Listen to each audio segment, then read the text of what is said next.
Jalopy races from Hollywood.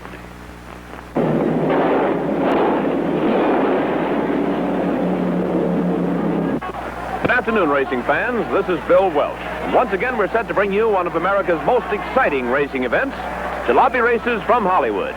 We're up here in the grandstand at the fastest quarter-mile dirt track in the world, the famous Culver Stadium. And you're going to see some real daredevil driving today. And as usual, our ambulance is standing by just in case. So get set, folks. We'll be ready to go with our first race in just a moment.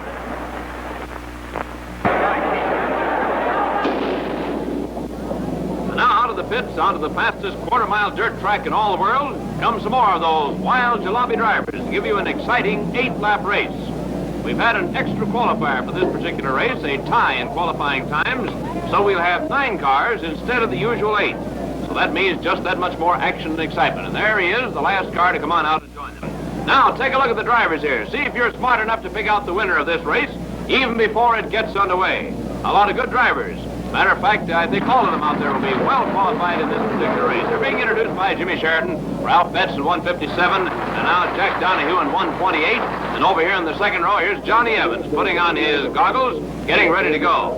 And beside him, in car number 129, is Jim Bourne. And he also will be in contention, you can be sure of that. But back in the next row, here's the redoubtable Scotty Kane, the wild man of the track, the Peck's bad boy of all the jalopy drivers. And when he's there, you can expect trouble and lots of it. Now Bob Simmons in car number 97 is introduced here. And back in the next row, we have Bill Wilkerson in car number 9. And beside him, wait a minute, a little bit of change here. There seems to be a question as to whether it's Bill Wilkerson or not, but it is. And Jimmy Sheridan, our popular starter, leads the applause for him. And this is Don Paul at number 30. And finally, the added starter, Dick Higley in car number 84. Now watch him as Jimmy Sheridan is about to give the signal here to send them on the way. As he's been going through the cars there, he's been checking at the same time to make sure the boys had their safety belts and shoulder straps firmly fastened, their crash helmets on and their goggles and so forth. And he waves them on now, indicating he's all satisfied. If they'll just get in order, he'll start him on this 8-lap race. So there they go, round the turn.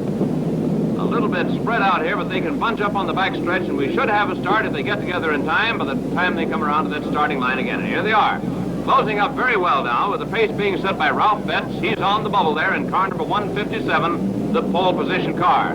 They pick up speed. Jimmy Sheridan takes a look at him, tells them to hold those lines, and then gives them that green flag, and we're underway. Into the first lap of this 8-lap race with 9 top drivers in competition. Immediately, Ralph Betts in car number 157 jumps out there in front. Johnny Evans is hard-pressed to hold second place in car number 46, but at least he has it for the moment. But on the inside in car number X comes Scotty Kane working his way in there. Some of the boys had trouble on that first turn, particularly Jack Donahue in car number 128. And Scotty Kane, at the end of the first lap, has moved into second place behind Ralph Betts in car number 157, forcing Johnny Evans back to third place. Well, it's a long way to go here as they finish the second lap, and a lot of things are liable to happen, but keep your eye on those leaders, and particularly on that boy, Scotty Kane, who'll try to move up there and see if he can take that lead away from Ralph Betts. Here he comes, moving up on Betts, who's swinging a little bit too wide in the turn, and it's going to give Kane perhaps the chance he wants to get a wheel inside of Betts and force him out. And that's exactly what he's trying to do in the east turn there as again. Betts goes high, and Kane comes inside him. He's up even with him. He's turning in the west turn ahead of him, and at the end of 4 laps, is Scotty Kane in front of Cal. Betts is in trouble there. No, he straightens out and gets back down into the groove in time to hold on to second place ahead of Johnny Evans, who's running third in car number 46. But Scotty Kane is way out in front and rolling well here now as the race is more than halfway over. Taking that west turn at high speed at the end of 5 laps, he's got almost a quarter of a lap lead. And coming along behind him, some of the other drivers trying to catch up, particularly Ralph Betts in 157, but it looks like it's going to be tough to do. Matter of fact, Betts has got his hands full here as here comes 46, moving up on him to try to get that second place away from him. And at the end of 6 laps, however, it is still Betts second behind Scotty Kane and Johnny Evans third in car number 46. On the outside, 128, Jack Donahue having a little bit of trouble with Dick Higley. Higley at 84, you know, has come all the way to the race now. And at the end of 7 laps, out goes that blue flag, a signal to the drivers that they're going into the final lap of the race. And Scotty Kane continues to barrel around the track here at the Culver Stadium, way out in front. Watch him now as he comes out of the west turn, rolling easily for the checkered flag, and he should get the victory sign. He does, and the rest of the field comes around behind him also as Scotty Kane wins it. Wait a minute, we're not through here yet. Here come 1, 2, 3 of them, and listening over is Jack Donahue. Jim Bourne crashed into him at 129 there, and that was Bob Simmons in car number 97 who crashed into Jack Donahue and sent him into the wall. Jimmy Sheridan is waving a red flag here to stop these cars. Let's see if anybody's hurt. Climbing out of his car, it looks like Jack Donahue may be all right as Winter Scotty King goes by. He just tripped. He isn't hurt. And he gets out and takes a look at the car. Matter of fact, he wants to put it back on the wheels all by himself. But I don't quite think he can do that. I think he'll need a little bit of help. In the meantime, in car number 128 and in 129 also, Jim Bourne is all right. Nobody hurt. Bob Simmons went on in his car. No trouble to it at all. But I think we got some damage to the one car here. Jack Donahue's 128 looks like it might be pretty well bent up there. We'll be checking on that in a moment to see. Donahue, fortunately, is okay. Matter of fact, he's going to climb in there, and maybe he'll drive it away. We don't know. Well, I don't know either. Look at that wheel. Quite a bit the worse for wear. And a pretty sad sight for a race driver to look and see as he waits here for the crash truck to come up on the scene and tow him away, because that apparently is what they're going to have to do. They're signaling the crash truck, the big A-frame wrecker, to come in here, and it's big enough, of course, to just hoist one of these cars right up off the ground and lug it away if it wants to. In the meantime, track director Butch Dale has got his hands full. Look at that crash wall. You get some idea of the impact that these boys run into. No, thank you, says Jack Donahue. I'll just back the car and look at that left rear tire right into the infield and let it sit there. And now let's get the official results which the judges have just now compiled for us. Yes, there it is. The winner, Scotty Kane in X, Ralph Betts second at 157, Johnny Evans third in 46. And Butch Dale finishes up more repairs to the car here. And in the meantime, we're towing away 128. It took quite a beating there, and they finally had to call on the wrecker to get it out of there. I tell you, when these boys hit the wall, a lot of things are liable to happen. But they've cleared up the debris, towed off the wrecked cars, and already out of the pits come a new group of drivers. We'll have 8 cars coming out here in just a moment, and they'll be all set to go in another big 8-lap race. The first one had plenty of excitement and lots of competition out there. And with a group of boys coming out, it looks like this will be a good one, too. That's Bob Clegg, one of the real veterans in car number 5 there. He's been driving since the early days of jalopy racing in Hollywood. Here comes number 88, driven by Don Knoll. He's only driven about 4 years now, but he's been a top driver since the very start of his career as a jalopy racer. To getting them all in position, let's see now just what the lineup is. It'll give you a chance to do some thinking about perhaps the man that you think is going to win this particular race. Well, there it is, a lineup of a lot of top drivers.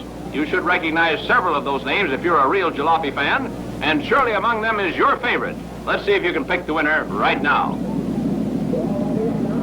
And now let's get on with the introductions here so you can meet all of the boys, including Roger Beck, who got the pole position in car number 89, and Clyde Smith in car number 29 here, being introduced also. Jimmy Sheridan, our popular starter, moving back through the group, comes to Bob Clegg in number 5, and crosses over to Rex Shenley in car number 16. And Rex gets a rather lengthy introduction here because he's always a favorite with the crowd. And here's another favorite. This is Charlie Stoner in car number 17. He is the president of the California Jalopy Association, and he always gets a little bit of kidding on the public address system when he's introduced. Beside him, after we get through the introduction of Charlie Stoner, is Jim Malarkey, driving car number 58, and waving to you out there and letting you know he's all set to go in this big race. And in the back row, here is Don Knoll in car number 88, being introduced, and beside him, car number 62 is driven by Pete Gardanis. All right, Jimmy Sheridan says, let's let him go, as he signals to his assistant, Norm Zahn, up the front. And the boys are moving out now, ready to form into position, and we'll see if we can get this race underway for you with some more action and some more excitement. This, of course, as we said, is the fastest quarter-mile dirt track in the world, and the record set here by all types of racing equipment prove that. The Jalopies, of course, have made amazing speeds, particularly when you consider that they drive the whole distance in second gear. That gives them, of course, a little additional braking power when they want to slow up going into a curve. It gives them a faster pickup as they come out of the curve into the backstretch or the straightaway down below us. But that's what they want.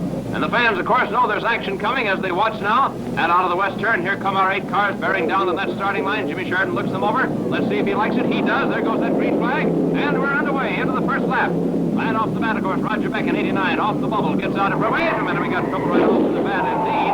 Right here in the back row, Don Knoll in 88 and Pete Cardenas in number 62. Left wheels, and as you see, put themselves out of the race. But under the rules, whenever there is a spin out in the first lap of a race, the race automatically is ordered restarted. So we wait now and see if Don Knoll and Pete Cardenas, neither of whom was injured and neither of whose cars was damaged, has a chance to catch up and get in place, and we'll be ready to go again. Yes, indeed, Cardenas is pulling up there on the outside in the back row. The field is again complete, and once more, these 8 cars will rush up to that starting line, and we'll see if they can get underway this time and run a full lap without somebody going into the crash wall. Out of the west turn, Jimmy Sheridan again takes a long look at them as they come up in there. He has to be sure they're all even. He likes it, and he gives them that green flag, and they're starting again. And once more, Roger Beck is trying to get out there in the lead in 89, but look at that Bob Clegg in number 5. Almost cut him off at the east turn, and the rest of the field is really moving up rapidly here. Don Knoll is coming up through traffic at the end of the first lap, but Bob Clegg is hanging on to second place. Rick Shenley on the outside almost got third place there, but Charlie Stoner, number 17, hangs on to third position, and so it is. Roger Beck leading, Bob Clegg second to number 5, and Charlie Stoner is now third and 17, with the veteran driver Rick Shenley on the outside trying to hold a position and losing ground. The outside seems to be a little bit slippery, and Don Knoll is up into fourth place now, cutting off Rick Shenley. But Shenley will make a lunge at him as the action at the moment is concentrated in the battle for fourth position. On the outside, Don Knoll goes a little too wide, and Rick Shenley hooks a wheel inside him, comes up even with him as they fight it out here for that fourth position, and neither man gives an inch. And finally, in the turn, with a little shorter distance to travel, Rick Shenley is moving ahead and taking off after Charlie Stoner. Out of the west turn, we've got one boy dragging his heels a little bit. The field is beginning to lap him somewhat. Roger Beck going by, still in first place here in car number 89. Bobby Clegg running second in car number 5. And some distance yet behind Beck as the race continues to roll along here. 5 laps completed, and they're still driving a hard and fast race.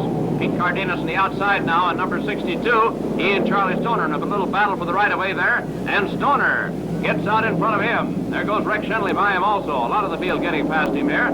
As they're strung out a little bit now at the end of 6 laps, however, it is still Roger Beck driving one of the finest races of his career, because he jumped off in the lead there, got through some rough traffic in the first lap, and has held a big lead ever since on a track that is a little bit slippery today. Charlie Stoner and Rick Shenley hooking up once again in that battle for third place with only a lap to go. That position is a long way from being decided. And wait a minute, Shenley slipped a little bit as he goes down the straightaway there. Skidded on the high, soft part of the track. Lost a little ground. That may ensure Charlie Stoner that he can have third place in this race. Because here they come around the west turn, ready to take that checkered flag from Jimmy Sheridan. And it is Roger Beck winning it in car 89. We'll wait a minute and see what the judges say on all of those positions, because they really went by us there. Very much a bunched-up group of drivers. And heading for the pits, here is Roger Beck going into the gate. That'll take him out to the pits and a chance to work on that car. Now, here come the official results as the judges have seen it. And it is Roger Beck winning in 89, Bob Clegg second in number 5, Charlie Stoner third in 17. And now, don't go away, folks. In a moment, we're going to bring you our exciting special feature, the Crackup of the Week. Now, folks, to bring you our Crackup of the Week. Each week, we'll show you pictures of some of the most exciting accidents ever filmed. Pictures that our special cameras have managed to get during these races. And as an added attraction, we'll meet the driver who was actually in the accident. Okay, watch closely now as we take a look at this week's Crackup of the Week. They were in the last lap of the hooligan. Our cameras caught the Crackup in slow motion. And over it goes. Look at that car. Falling apart at the seams, getting the stuffings knocked right out of it. Let's look at that again. That's a real Crackup of the Week. Just nothing left of that car.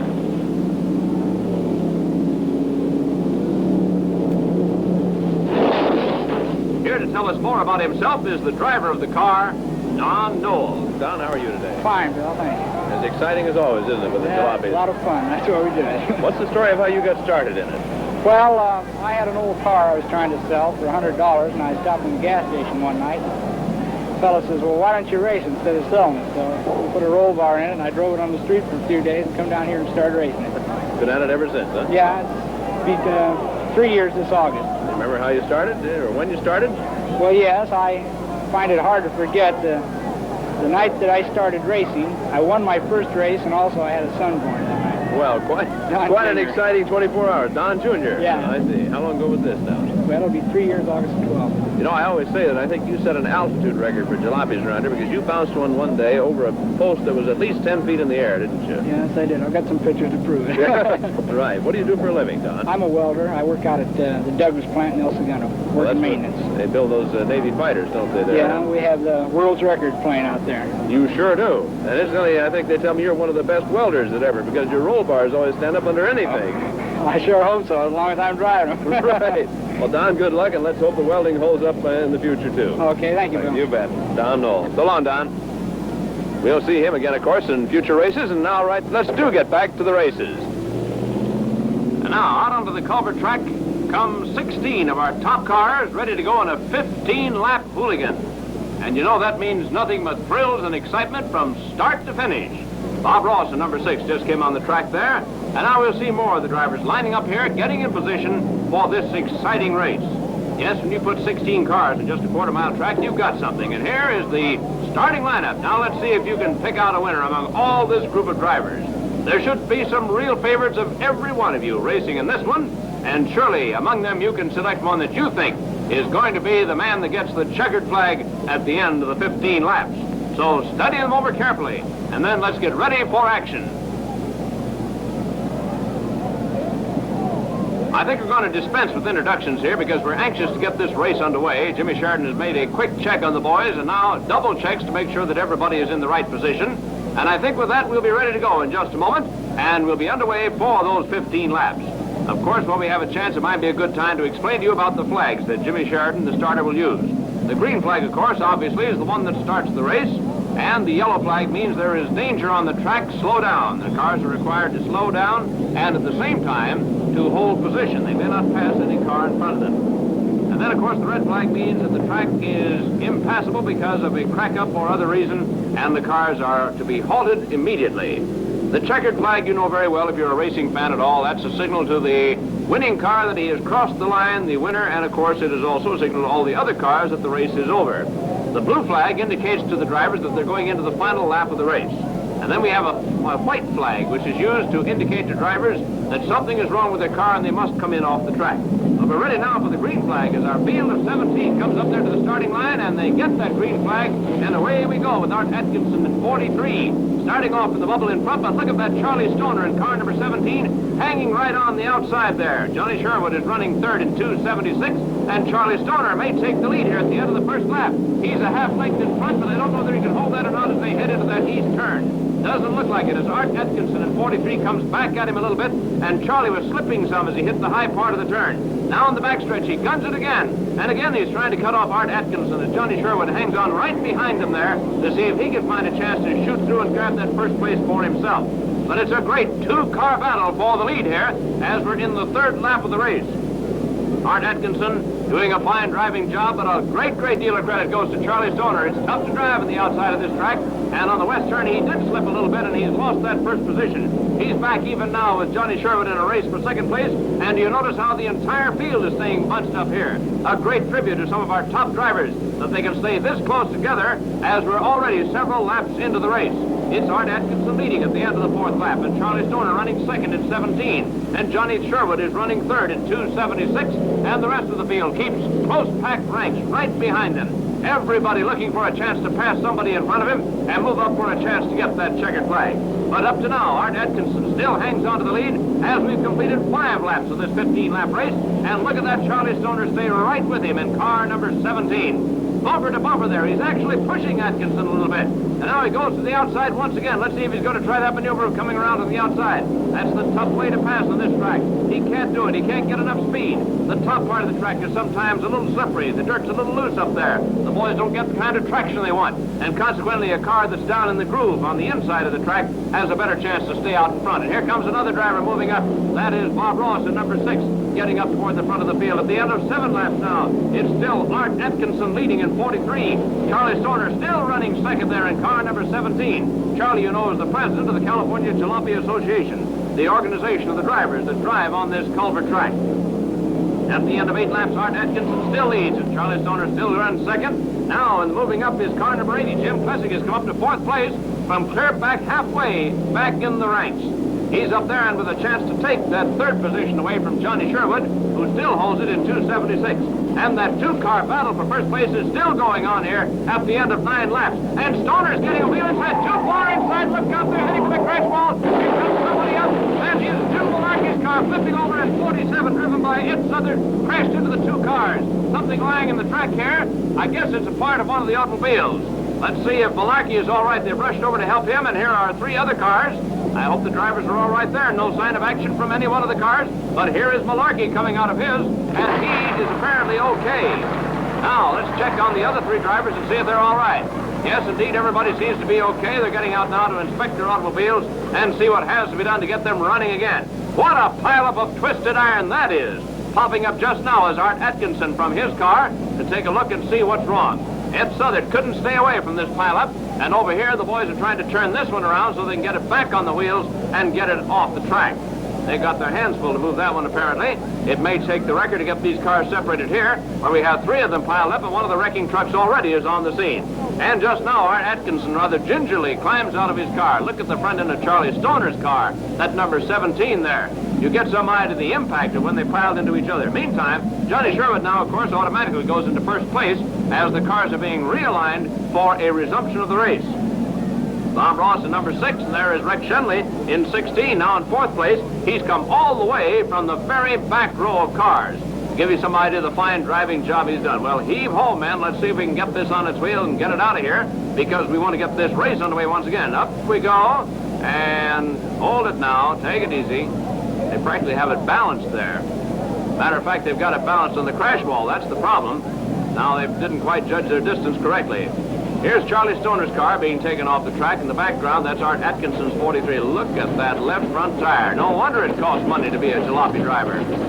That one, I don't think we'll try to recap that for any further use here. Meanwhile, the rest of the drivers impatiently await the signal that they can resume once again. We've got Jim Malarkey's 108 straightened out in the background, and we're getting rid of Art Atkinson's 43. It seems to have had quite a bit of trouble, too. Then, once more, if we can get Ed Southern's 47 out of there, we'll be all right, too. Say, speaking of tires, how do you like the looks of that one? A rough day at the races, believe me. It takes a push for Rex Shenley's number 16 to get it started. Bob Ross has moved off in his 3rd place position. Jim Klessig is 2nd in car number 80, and the fans wait to see what's going to happen next in this race. This is one of those hooligans where practically anything goes, it usually does. And so as they go down the backstretch, Johnny Sherwood holds the lead in 2:76. He was running 3rd at the time of the Crackup, so being the only car left of the front runner still able to go, he automatically gets first position. Up they come for that green flag, the signal from Jimmy Sheridan that they are resuming the race. And it's Jim Klessig 2nd at number 80, Bob Ross 3rd at number 6, Rex Shenley 4th and 16. Now let's see what these 4 cars are going to do. Maybe somebody's going to try to go to the outside here. A little bump there by Jim Klessig, but Johnny Sherwood continues to hold the lead of the car. Look out, I thought it was getting out of control there for a moment. Bob Ross is going to try to do it the hard way, going around on the outside. He pulls up even with Klessig. He's taking off after Sherwood, who's being bumped by Klessig. He's up even with Sherwood. Look at this boy Ross drive that number 6 on the outside. And at the end of 11 laps, he's almost ready to take the lead here in this 15-lap race. In the meantime, Rex Shenley, number 16, is trying to go on the outside. Sherwood is fishtailing. His car's in trouble. And on the inside of him goes Jim Klessig in car number 80. And on the outside is Rex Shenley, both going by Sherwood here. Chasing after Bob Ross, who is now clearly out in front in this race as they go into the 13th lap. And Shenley guns it in that east turn. And he does take 2nd place and starts out now after Bob Ross to see if he can catch up with him. Jim Klessig is running 3rd, and Johnny Sherwood is losing a lot of ground, falling back here as we finish 13 laps. Here's Sherwood still fighting, controlling that car, but not too well as a result of the bumping around he got from Jim Klessig when they were going bumper to bumper, turn after turn around this track. Out of the west turn at the end of 14 laps and ready to take that blue flag, it is Bob Ross in car number 6. He's really driving now, went around on the outside and took the lead, and look out, Jimmy Sheridan. Nobody wants to get too close to that track when the jalopy drivers are going by, particularly when it's one of these hooligan races such as you've just seen. Now watch them as they come out of the west turn into the straightaway, and the checkered flag goes to Bob Ross. He wins the race in that car number 6. We'll check with the judges for the official results for you. In the meantime, the cars are beginning to head for the pits. And I think, however, Ross wants to take another lap around. In these longer races, the boys like to run an extra lap, then there's no question about whether they actually completed the required 15 laps.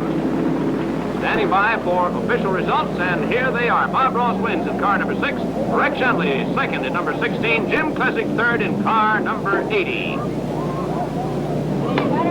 There go the cars off the track, heading for the pits and for any necessary mechanical repairs. They're clearing the track as the races come to an end. That's it, folks. We hope you had as much fun watching these jalopy races as we had bringing them to you. So be sure to join us again next week for Jalopy Races from Hollywood.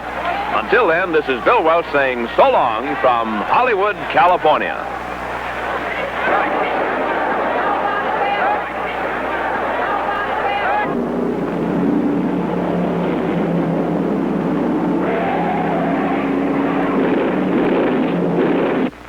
Jalopy Races from Hollywood.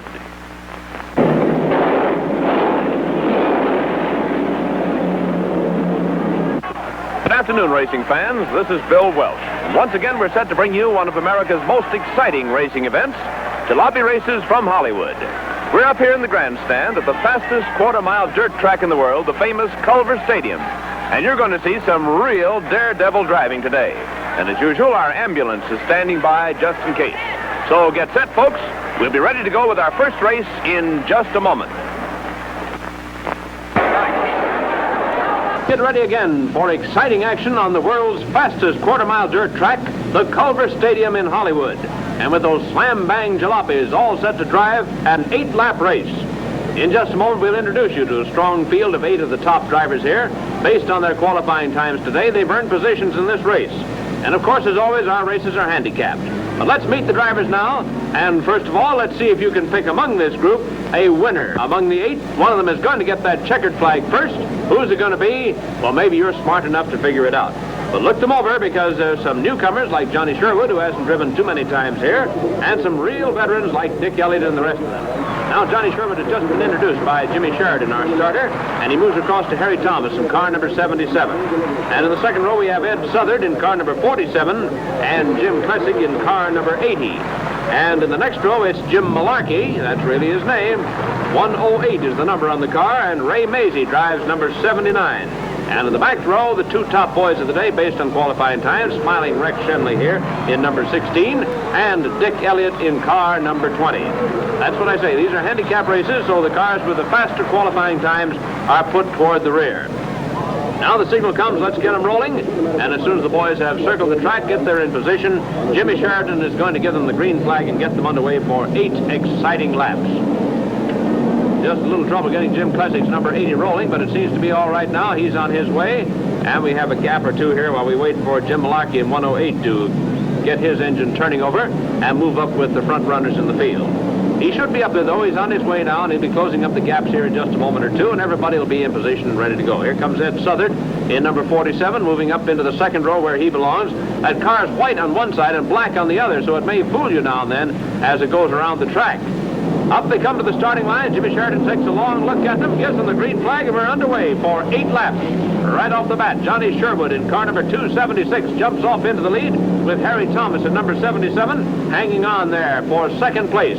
Ed Southard running third at the black and white car, number 47. And the rest of the field very close behind. Harry Thomas, a little bit of trouble there. Ed Southard takes advantage of that situation, trying to move inside him. Harry Thomas comes up to cut him off and try to get Johnny Sherwood out of the way at the same time. And look at these 3 drivers battling out for first, second, and third place. Look out, Sherwood's in trouble, and Harry Thomas sneaks inside of him. At the end of 2 laps, he's going into the lead. And it looks like Ed Southard in number 47 is going to move by there also. Sherwood, however, is still second on the outside in car number 276. But it's Harry Thomas in the lead now in number 77 at the end of 3 laps. Moving into second place is Ed Southard in number 47, and the rest of the field comes moving along too, including both Rex Shenley in 16 and Dick Elliott in car number 20, the 2 of them having started in the back row, as you probably remember.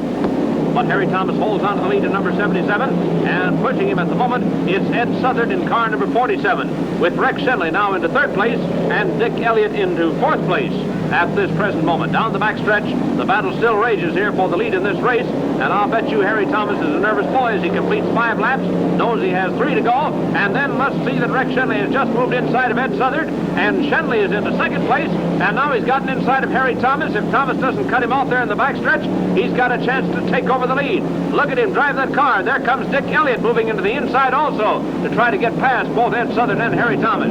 Thomas still trying to cut off Rex Shenley. That number 16 hasn't been able to do it yet, and Shenley moves up even with him. He may take over. Here he is going down the backstretch, going into the lead. Here comes Dick Elliott pushing him hard right behind. He also gets by Harry Thomas, and with a lap to go, Rex Shenley goes out in front. Dick Elliott goes into second place, and it looks like it's going to be a big battle for third place between Harry Thomas in 77 and Ed Southard in 47. But first and second look like they're pretty well nailed down. Up to take that checkered flag, and the winner of the race is Rex Shenley in number 16. Look out, we got a bad one there. Jim Tracy, number 80, and Ray Mazie, number 79, went over that crash wall. They were way back in the field, and they've gone right through that crash wall into the pits. We really had a bad one there. Let's hope that nobody is hurt. They've called for the ambulance, they've called for the wreckers, and we've got a big repair job to do on that crash wall. Those boys really locked wheels and went flying through the air. You can see some of the damage from here as the pit crews gather around to check on everybody. But it's all okay, and here are the official results. Rex Shenley wins in 16, Dick Elliott second in 20, Harry Thomas third in 77. In the meantime, they've gathered around the cars, and we have just gotten the signal that nobody is hurt, despite that spectacular crack-up. Shenley is leaving now in his car number 16, and also following him off, Ed Southard in car number 47. Well, a race that we thought was all over and calmly put away, and the biggest part of the excitement seemed to come after the race was over. But in the meantime, the officials here at the Culver Stadium hurry the boys out on the track, and in a moment or two, we all set to go with another 8-lap race and another field of 8 cars, all ready to drive. They're moving out now, taking their positions. Bob Forrester there at number 4 just went by, and we're waiting to see who's going to come out next. Here's number 18. This is Ray Douglas. He wants to be sure everybody's in position because since he had the fastest qualifying time of the 8 cars, he's outside in the back row. We'll give you the official lineup in a moment or two so that you can have a chance to think about a possible winner for this race also. I wonder how well you did in the last one. Well, maybe you can do better in this one by picking a winner from this outstanding group of drivers that we have here. Crash helmets are on, the goggles in place, the safety belts all fastened tightly, the shoulder straps hooked on, so these boys can go through these crack-ups, as you saw just a few moments ago, and still, just like those 2 drivers, come out of most of them completely unscathed. They're taking their time in this one, so we should be certain that they'll get a start as they come out of the west turn. A very slow pace being set there by Ed Van Eyck in car number 28. That's the pole position car. And with the famous California sunshine bearing down on the drivers here, they come by one of the assistant starters, get the signal to hold their positions. Jimmy Sheridan watches them as they move out of that turn. Let's see if he likes to look at this race. He's checking them carefully as they come up toward him, and he gives them that green flag, and we're underway for 8 laps in this one, too. Now watch them as they battle it out there. Ed Van Eyck jumps off into the lead, and that number 28, that pole position is mighty important. But since he has the slowest of the 8 cars based on qualifying times, he's going to have to battle all the way to hang on to it. And at the end of the first lap, he's in front, but just barely because they're staying right with him. Look at that bunched up bunch of cars we got there as they all bear down on Ed Van Eyck, following closely along behind him there to see what they can do about improving their position. Pete Cardenas is running in second place at the moment at number 62. Look out, he's in trouble. Slipping and sliding, he has lost that position and has been passed, and going into second place, Termite Snyder in car number 3. And Pete is losing ground to 2 or 3 other drivers, too. Ray Douglas is coming up there now in car number 18. Ray, you know, was outside in the back row, and this shows you why they handicap these drivers, because Douglas already, at the end of the 3rd lap, is now in 3rd place, and that's a mighty fine driving job to be able to do that. The lead is still held by Ed Van Eyck in car number 28. Termite Snyder went very high in that backstretch there. I thought for a moment he might have been out of control, but everything seems to be all right. And halfway through the race, some of the boys at the back are having their troubles, but out in front it's 1, 2, 3. Ed Van Eyck, Termite Snyder, and Ray Douglas. And look at them go there, bumper to bumper, and bump is what they do. And wait a minute, Bob Forrester in car number 4 moves up beside Ray Douglas. He wants to get in on the fun. Went a little too fast in the turn, lost some ground, and he falls back to 4th place once again. As the 3 leaders continue to fight it out here. Termite Snyder has a notion now and then about trying to pass on the outside, and that's mighty tough to do, and he might lose second place just the way it looks like he's going to do right now. He went a little too wide, and at the end of 6 laps, Ray Douglas has gone by him into second place. Termite Snyder, as a matter of fact, has been passed also by another car, and he's cleared back to 4th position. The rest of the field is stringing along behind here as the battle carries on here to see who's going to get this race. Well, out in front still is Ed Van Eyck, but Ray Douglas has moved up to second place, and they have only a lap to go as they fight it out. Bob Forrester is in 3rd place at number 4. Termite Snyder's in 4th place at number 3, but he's inside of Forrester. This is the final lap, and look at Ray Douglas start to make his move on the outside of Ed Van Eyck. Here comes Termite Snyder. Ray Douglas tries to cut him off. Termite Snyder guns it. Ed Van Eyck is leading. It's very close to the finish. It looks like Termite was second in a great driving job behind Ed Van Eyck with Ray Douglas third, but that one is so close. We want to be sure and check that with the officials so we can give you the final results accurately. A great driving job by Termite Snyder. He didn't win the race, but it certainly looked like he gunned it after having some trouble there to come back in and get himself second place, which is pretty important in itself. Here's Ed Van Eyck coming around and getting the checkered flag for a fine driving job, staying out in front all the way around. He gets an extra lap carrying the checkered flag. Now I understand the results are official. Here they are. Ed Van Eyck in 28 wins it. It is Termite Snyder second to number 3, and it's Ray Douglas third in car number 18. A great race indeed, and here's the boy that won it, Ed Van Eyck, returning the checkered flag once again to Jimmy Sheridan. A great driving job by Ed in that car number 28. We'll have more action and excitement for you in just a moment, because here come another group, this time the 4 top cars of the afternoon based on their qualifying times. And Ed Van Eyck's other car, number 8, is being brought out for him so that he can drive in this race also. We'll introduce the drivers to you in just a moment, and then we'll see if you can pick out a winner in this one. It'll be just 4 laps, remember, the 4 top cars, and we call this one the Helmet Dash, because there's a special award to be made to the driver who wins this particular race. Jimmy Sheridan signals to the drivers to turn off the engines for a moment. We want to give you a look at the official lineup, and there it is for you. Now let's see if among Ed Van Eyck, Fred Russell, Scotty Kane, and Howie Douglas, you can pick the winner of this very quick race. All right, Ed Van Eyck is being introduced in car number 8, and Fred Russell in car number 1, also getting the introduction here with the help of Jimmy Sheridan, our popular and efficient starter. In the second row, it's Scotty Kane in number X, over there on the far side from you, the inside of the track. And it's Howie Douglas in number 181. And Howie waves to you here as he gets ready to drive this important race. Remember, just 4 laps, so it'll all be over very quickly, and you'll see some great driving as these boys fight it out to see who's going to be the winner.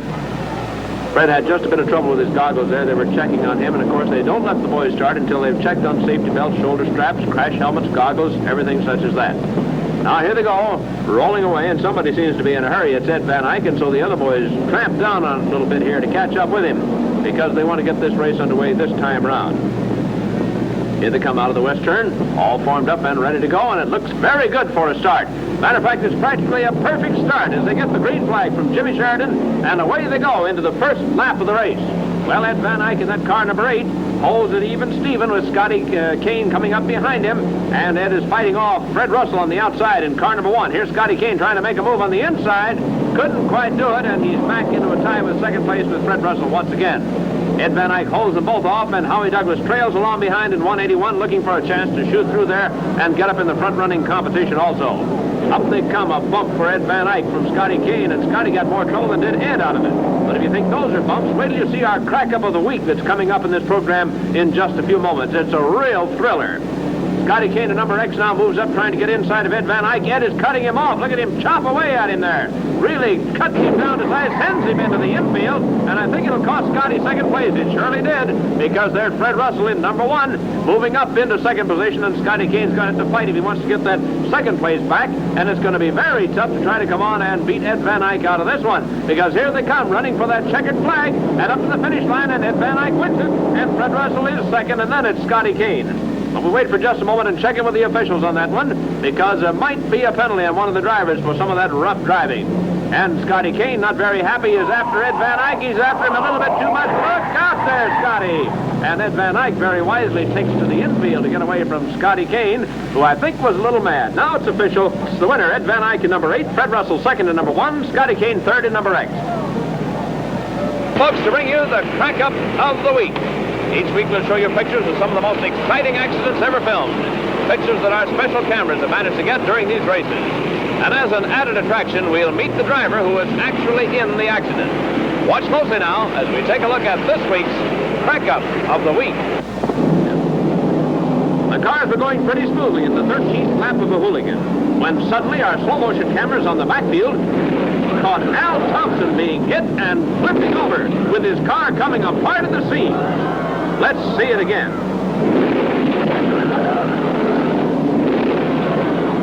Al came out of it unhurt, and here he is in person. Folks, meet Al Thompson. Al, you look hale and hearty to me. I guess you're all right after those crack-ups, huh? Yeah, I feel pretty good. Do you remember one in particular that you thought was a bad one that you were in? Well, hit the wall one time, rolled over my side, and kind of shook me up a little bit. You never have been hurt, though, seriously, have you? No, I haven't. How do you account for that, Al? Oh, I think it's strict regulations the association has on safety and that. Lap belts and shoulder straps. Uh-huh. That really helps out, I can tell that. And those crash helmets come in handy, too, when your head's flopping around. They sure do. Al, now, let's see. I think you just finished college, haven't you? That's right. Where did you go to school? Valley College. Valley College. Uh-huh. And you took on an added responsibility recently? Yes, just got married. Just got married. Well, let's see. What about your financial setup? Well, right now it's all right. I'm hunting for a full-time job. And I plan on going into business for myself. What did you study out at Valley College? Business management and business law.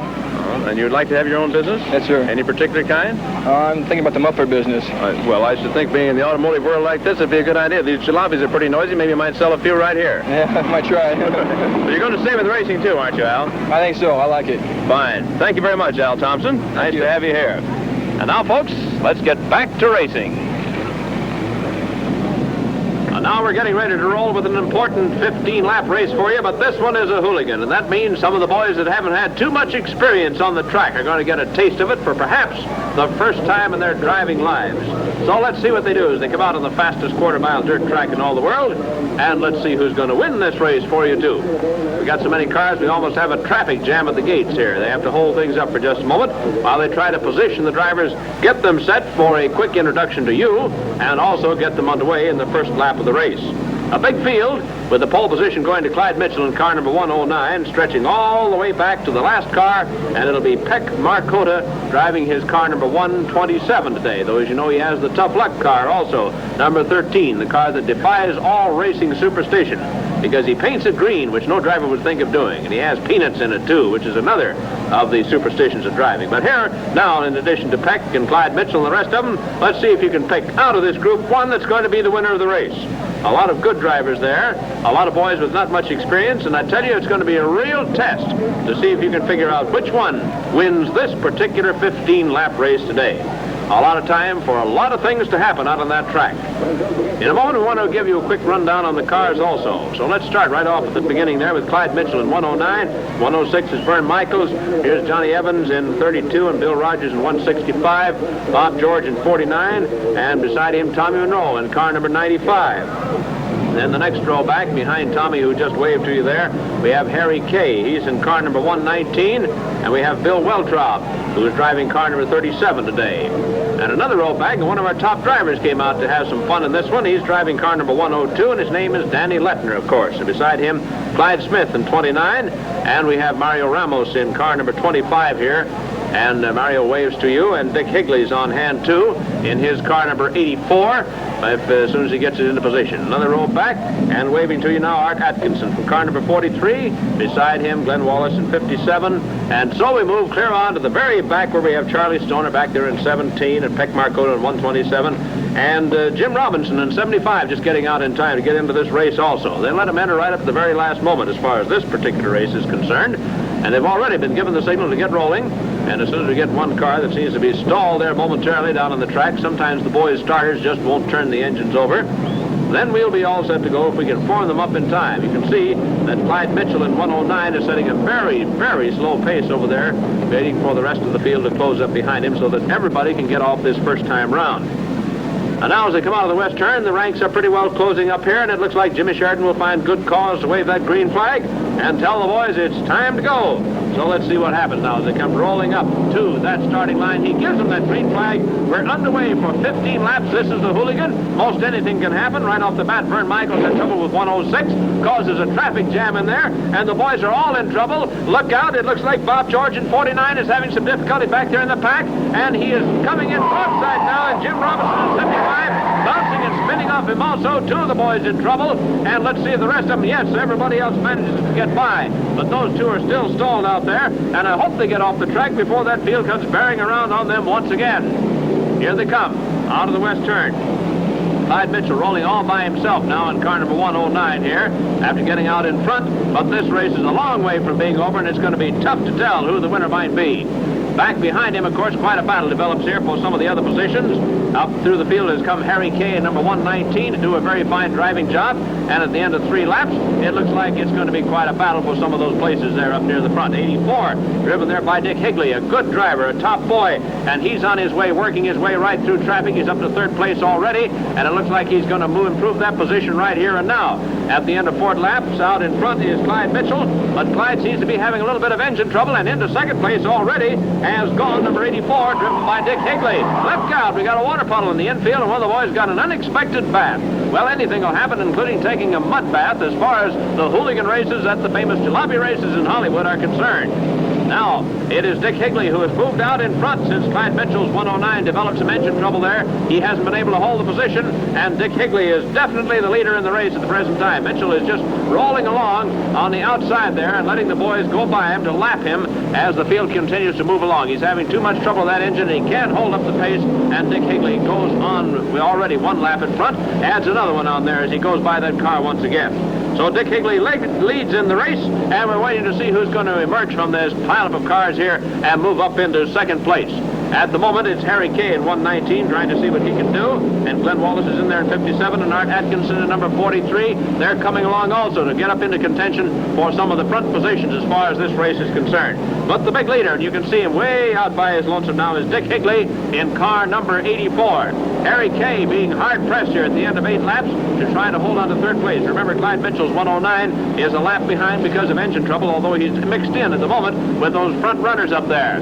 119 and Harry Kay pushed right out to the outside as number 43, Art Atkinson, goes by him. And number 57, Glenn Wallace also. They came from the next to last row in this race, so they're doing very well to get this far up in front with the race just a little more than halfway over. They're going to try to get by Clyde Mitchell in that 109, and his car, as we told you, still keeps rolling around the track, although he's having a lot of trouble. The boys are going by him, and at the end of 10 laps, look at the big lead that number 84, Dick Higley, has here. And now, Art Atkinson at 43 and Glenn Wallace move on up there. Wait a minute, I think some of the other boys are having trouble further back behind there. Harry Kay at 119, and indeed, there he goes, and he and Mario Ramos in 25 spin into the infield, and they'll, of course, take themselves right out of any chance of finishing up among the leaders. Matter of fact, I think they've decided they've had enough of one of these hooligan races because they're pulling into the infield instead of staying out there in front. In the meantime, the leader is number 84, Dick Higley, and he's got himself a good, big, comfortable lead at the end of 12 laps. But the battle goes on as Higley is lapping additional cars in the field now. Clyde Mitchell is still hanging on there in one of those cars, but of course, as we told you, he's a lap behind, so you can't count him. Actually, it's Glenn Wallace and Art Atkinson who seem to have the best chance of doing something about this big lead that Dick Higley has in his car number 84 as he goes by us at the end of 13 laps here once again. A great driving job by Dick with a car that seems to be red hot. He started pretty well back. He was in the 3rd from the last row, and as you know, he went way out in front of the field there with some fine driving. Only a lap to go now, and it looks like nobody's got a chance to cut him off. But we got a traffic jam. Here's Art Atkinson, and Glenn Wallace tried to get by a slow car that has them partially blocked off there. They're doing their best. Now they find a way by, and it looks like Glenn Wallace got himself in front of Art Atkinson in that maneuver to take over 2nd place, because here comes the finish, the checkered flag, and the winner was Dick Higley, and in 2nd place, Glenn Wallace. He's there for 2nd. Art Atkinson 3rd in number 43. Quite a driving job there by Atkinson and Wallace. It was Sunday driving for Dick Higley, as the boys would say at the track here in Hollywood. Here comes Dick around once again, get the plaudits of the crowd, and just take an extra insurance lap. The boys do that once in a while, just to be certain, of course, that they have covered the required number of laps. Some of them, of course, don't worry about it since they're too far back in the field. They're ready to take off for the pits immediately after the checker flag is put out to them. We're waiting to see what the officials have to say, and I think the results are now in, and officially, there they are. Dick Higley wins in 84, Glenn Wallace second in 57, Art Atkinson third in car number 43. And there's a real race for you, and there goes the boy that won it, coming from third from the last row in number 84. He's going around the track just once more as the rest of the field heads for the pits, and of course to get ready for more exciting jalopy races coming up for you. We can't get them all off the track at one and the same time, and Dick, as a matter of fact, comes down here to confirm with the official. That's it, folks. We hope you had as much fun watching these jalopy races as we had bringing them to you. So be sure to join us again next week for jalopy races from Hollywood. Until then, this is Bill Welch saying so long from Hollywood, California.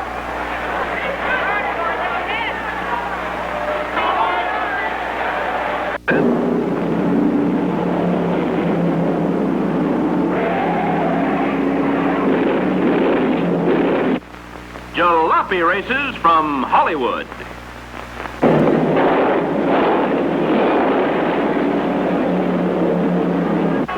Good afternoon, racing fans. This is Bill Welch. And once again, we're set to bring you one of America's most exciting racing events, jalopy races from Hollywood. We're up here in the grandstand at the fastest quarter-mile dirt track in the world, the famous Culver Stadium. And you're going to see some real daredevil driving today. And as usual, our ambulance is standing by just in case. So get set, folks.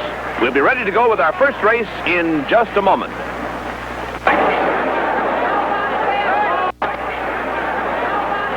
Now, here they come out of the pits, ready to go for another one of these exciting jalopy races. Another group of our top drivers lining up for an exciting 8-lap competition. Charlie Stoner, the president of the Drivers Association there in car number 17. And here they are lined up on the track, and in a moment we'll have introductions and let you meet the drivers personally. All set to go with the final check over by the members of the pit crews. And let's stand by now for the official starting positions. Here they are.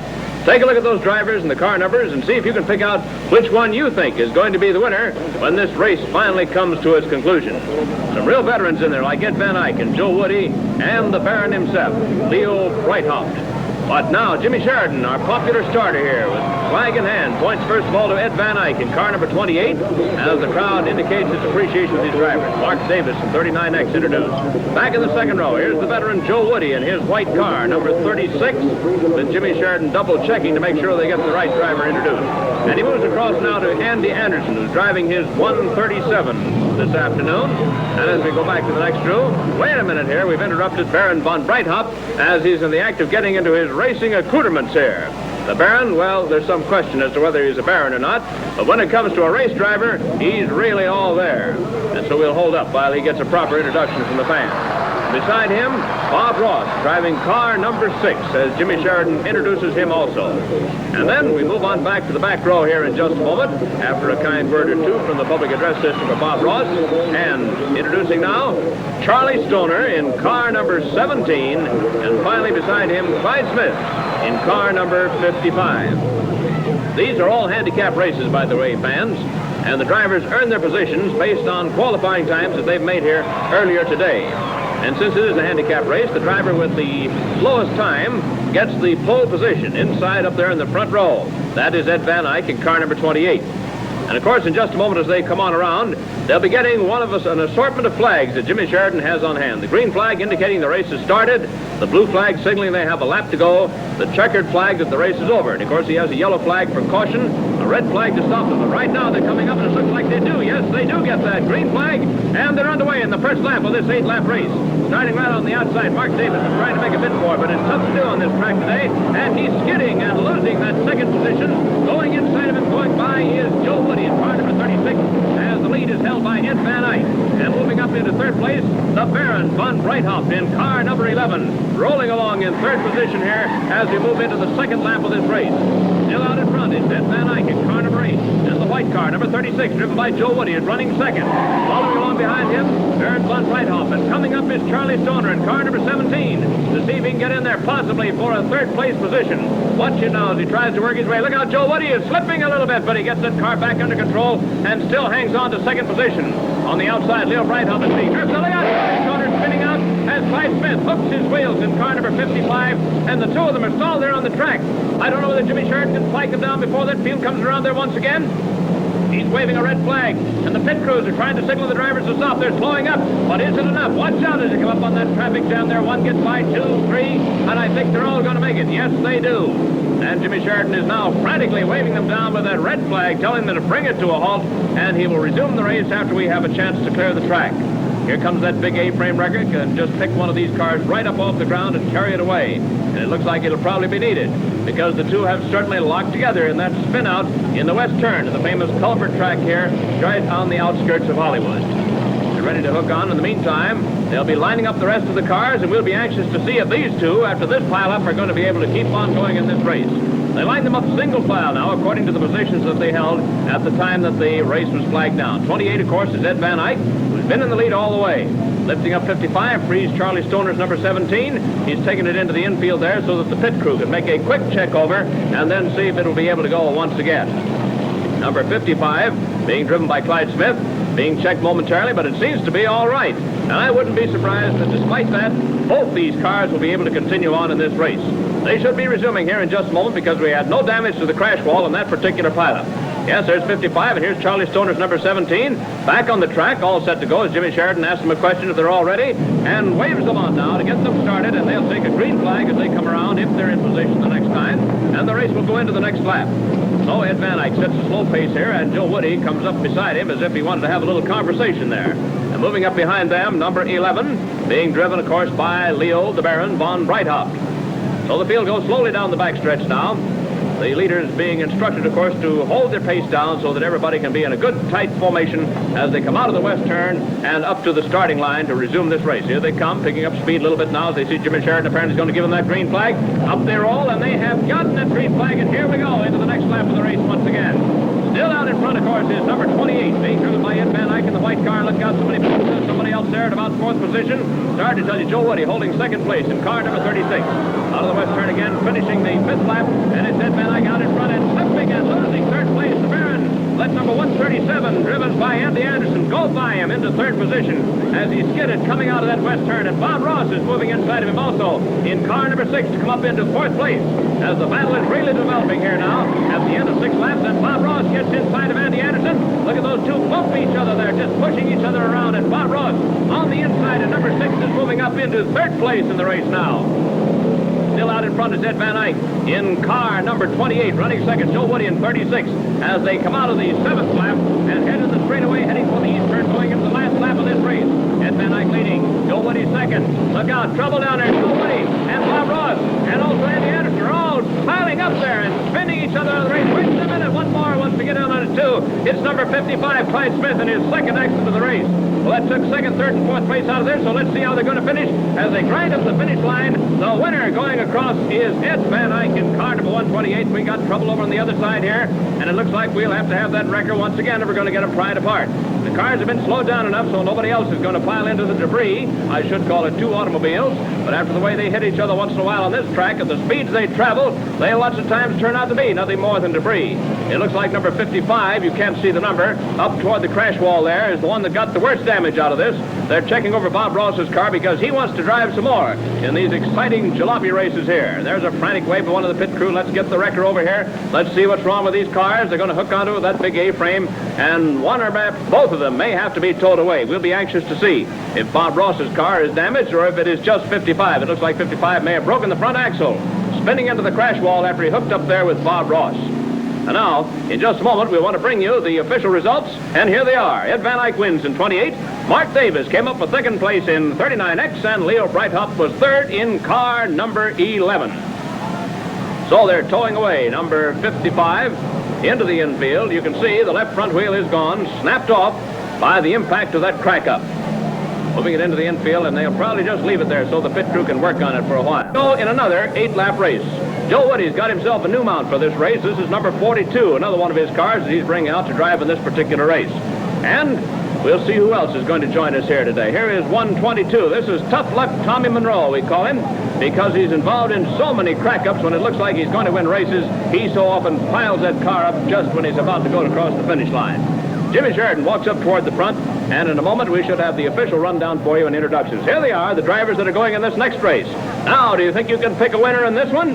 Well, look them over, because there's some fine drivers in there indeed. And one of them, of course, is going to be the first one across the finish line. Let's see if you're smart enough to figure out which one that is. And now, let's meet the drivers here. Jimmy Sheridan points first to Dave James, 142, and then comes over to Joe Woody's car, which is number 42. A little bit confusing, but keep your eye on those cars. In the second row, here's Clyde Beavers in number 24, and further back we have Jack Austin in 32. And wait a minute, Jimmy Sheridan is checking on a driver change. We already had it for you as the introductions are completed here. That's Jack Austin being introduced now as Jimmy points toward him with his flag, and then moves back to the third row. And this is Ed Southard's car, number 47, that he points to now.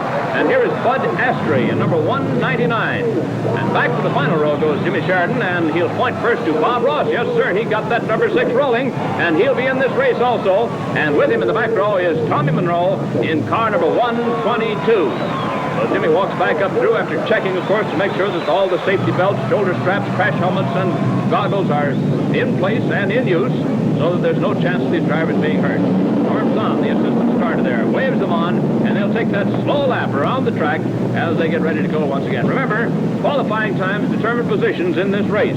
The drivers with the faster times among this group of 8 cars are placed toward the back.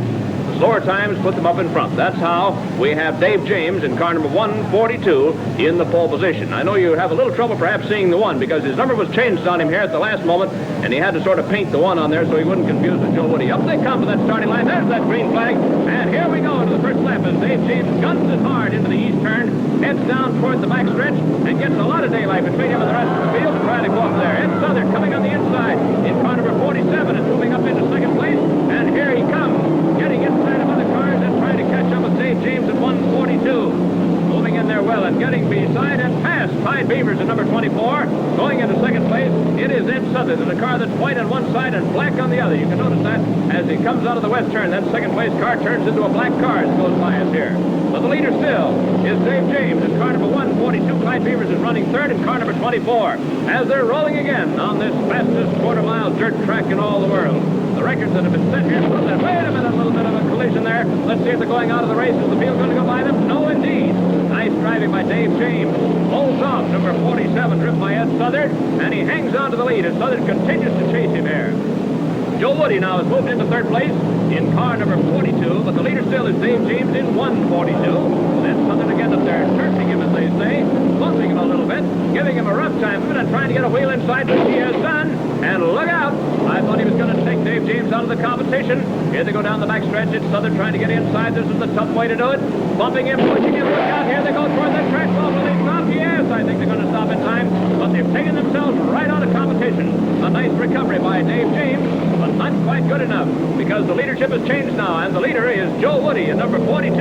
And Bob Ross, driving well, is coming up on the outside in car number 6 to try to get into first place on the outside. He's even with Joe Woody. He's a little ahead. In the straightaway, he is in front. It's Bob Ross, whom you saw crack up in the last race and take himself out of competition, who's gone into the lead in car number 6.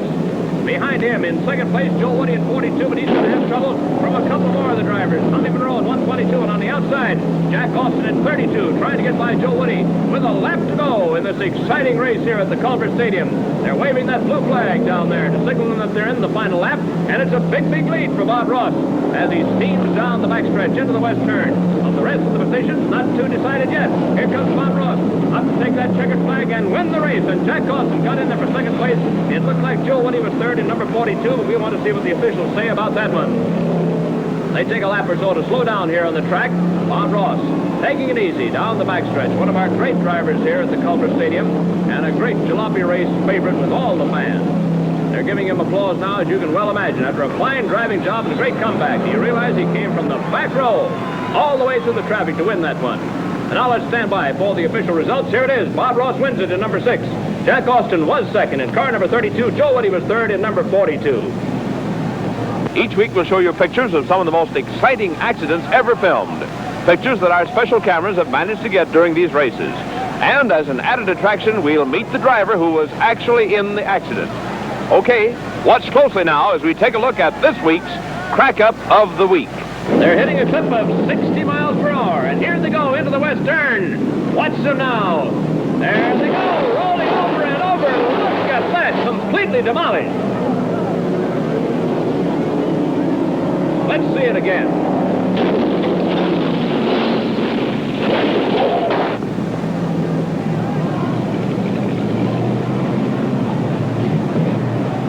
Just look at that car. And believe it or not, the driver walked away without a scratch. Folks, let's meet Clyde Smith. What do you do for a living, Clyde? I'm in the dump truck business. I haul granite, dirt, topsoil, anything. I hope you don't drive those dump trucks like you do your car out here. Oh, no. Can't afford that many tickets, you know. Clyde, I think you go way back to the beginning of the Jalopies, That's right. do you not? El Monte in 47. Was that the start of it? That's when it started. You must be an original member of the association. That's right. We started in El Monte with a claiming race. A claiming race? Yeah, in other words, a fellow would go out and buy a car at a junkyard, and at any time a person wanted to buy that car when the race is over, they could claim it for $25. For $25, you could take the man's car Any away car from that it. finished the race. Does anybody make any money at that price? Well, a lot of guys would go out and buy them for 10 or 15 and race them for a whole race and get paid and then still sell them. I see. Oh, they had their prize money, too, as That's well right. as the $25 for selling the car. That's right. Well, what happened to the claiming races? Where'd they go? Well, they moved to Culver City, which you know is one of the fastest quarter-mile dirt tracks in the country. That's right. And they was running 36s and 35 Hudsons and Chevys and everything. They just wouldn't sign up under the grind. So as people started getting Fords. Uh-huh. And as you see, they've gotten to a little more racing. That's right. And So now they are a race car with a jalopy body. I understand. And the boys are taking them home and bringing them back next week. Which I know because I hold 3 track records here. You surely do. Which ones are those now? Well, I got the semi last week, and I got the fast time with 15 seconds and 42 100ths. That's And I got the fast time at Huntington Beach. You're a pretty good man with a car out there, Clyde. Oh, the car runs. That's right. Thank you very much, and lots of good luck to you, Okay, Clyde. Bill. Thank Okay. Clyde Smith, one of our top drivers. And now, let's get back to the races once again. Now out becomes one of those races that we call a hooligan. And believe me, that's just what it is. A lot of drivers who perhaps are making their first appearance on this fastest quarter-mile dirt track in the world. And when they get out there, most anything can happen. But also some of our top drivers like to get in on this same competition too. So you'll see them lined up in a big field that'll be underway here in just a moment. Let's take a look at the cars now, because when the race is over, some of them aren't going to look so good. Out there, perhaps we have 25 or 26 cars now with 4 that still want to get in on this race, and they'll be underway before too long. Tommy Monroe, I see, in car number 100, got the pole position for this race, which may or may not be a lucky break, because with that field roaring along behind you, it's a pretty tough position to try to hang on to. They've been given the wave from Jimmy Sheridan, our starter, and now they're rolling around for what will probably be the last slow lap that they'll take in this race. As they come out of the west turn, they'll get the green flag to signal that the race is officially underway. Tommy Monroe in the white car, setting the pace here as he comes out of the west turn. Driving a different car than he was driving earlier, but ready to go in this one too. Now, look, wait a minute. We got trouble on the outside there in the front row. No, everything's all right. Jimmy Sheridan looks over, gives them that green flag, and here we go into the first lap of the race. And somebody's starting to that crash wall already, but gets the car under control. Everything is all right, I think. They're slipping. Watch out as they slip and slide a little bit. Here they go down the back stretch, bumping each other around, heading into the west turn. Tommy Monroe is out in front, and there go 2 of them up towards that crash wall. One of them is Ed Foss there at number 67, driving another boy right into the crash wall with him. But no damage is done, and they'll be underway once again. With Tommy Monroe still out in front. There goes Ed Foss. Got 67 rolling once more. Starts into the east turn. And let's see how things go with him as the race continues on. Here come the leaders on the west turn at the finish of the second lap. And rolling along well. George Beaver, number 24. Riding along in third place now. Everybody chasing after Tommy Monroe in car number 100. Look out. Here comes somebody else slipping and sliding it through. Is it Ed Foss? It is. Having trouble once again with that car of his. Then getting straightened out once more. And down they go, the straightaway and into the east turn as the hooligan goes merrily on. And look out, it's Ed Foss once again. We got to take this boy's driver's license away from him if this keeps up. There he is testing that crash wall in the backstretch this time before he gets the car under control. And the leader, Tommy Monroe, in the white car, begins to lap some of the slower cars now, picking up a lot of speed as he goes roaring by them into the 5th lap in this race. They're really rolling here. Everybody but Ed Foss, and he's been checking out that crossroad very regularly as the race goes along. Here he is once again. Same guy, Ed Foss. A complete spin out there, right in the middle of the west turn, and let's see if they're going to miss him. Everybody else having a little trouble trying to get by that same car, including the leader, Tommy Monroe, in car number 100. And everything is cleared up, the traffic is straightened out, and they're all headed in the same direction here. Once again, a little bumping and a little bouncing here and there. But the merry hooligan goes right along here on this famous culvert track, the scene of the jalopy races from Hollywood. Ed Foss, yes, indeed, took off for the infield. Look out, we got 2 cars stalled here, and I think Jimmy Sheridan will want to put out the yellow flag to slow them down on that one, because the boys are going to be in trouble. Art Atkinson went by there in 43. Tommy Monroe is still leading in the white car, number 100, and it is the yellow flag out here, telling the boys to slow down, take it easy, until they get that traffic jam cleared up that's over there in the west turn. Still stalled as the cars go slowly by, as Jimmy Sheridan continues to signal he wants them to slow down. But you can't slow these wild-eyed drivers, not in the hooligan. They want to keep right on going. They want to keep bouncing each other around, just as you saw them doing right then. Tommy Monroe having a little trouble with some of the slower cars, but still managing to hang on to the lead. Now the field is underway once again on the green flag as the traffic jam is cleared, and a couple of more of the boys try out the crash. Look out! There is George Caldwell over the fence, knocked over there by none other than Ed Foss, who hit him once again. Now where did Caldwell go? Well, he's going right out in where they parked the cars while the rest of the race goes on. Looks like he wants to race. Well, watch him out a minute here. Now we got a couple more, and there's another collision. Nobody out of the race from that one, though. They keep right on driving, and still we're rolling here into the 9th lap. Let the boys try to straighten out for the finish. Look out through the block wheels. Here they go up into the crash wall, and over goes George DeRade, flipping over there, and Bill Bates' car stuck tight in the crash wall. Wait a minute, we may have more company before this wreck is over with yet. Here comes another. Whoa, hold it, and somehow he managed to come to a halt. That time it wasn't Ed Foss who was in on the wreck.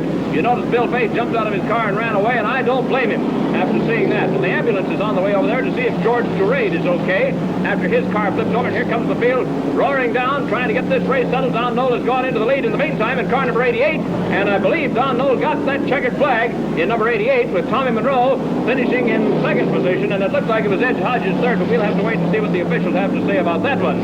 In the meantime, we've still got 3 cars over here. Bill Page has come back to look things over now that the race has begun to slow down a little bit, but we don't have any word on George DeRade, who is in that car. Wait a minute, they're waving down there. He's all right. DeRade, whose car turned over after that collision in the crash wall, is okay, and the ambulance that just rolled up on the scene, fortunately, is not going to be needed here. Well, they're trying to slow down the rest of these cars, but this, for some of the drivers, is their only chance to drive all day long, and they don't want to quit. They want to keep going on this track. Here comes Bates' car back into the track, pushed off the crash wall. Let's see what they're going to do about George DeRade's car.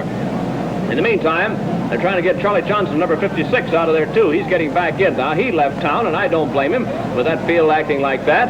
And I think Bates may have to give him a push to get him started. No, he's just going to take his car and head for the pits to see how serious the damage is. But in the meantime, the busy job here is on George DeRade's car, and we're happy to say George was not hurt in the Crackup.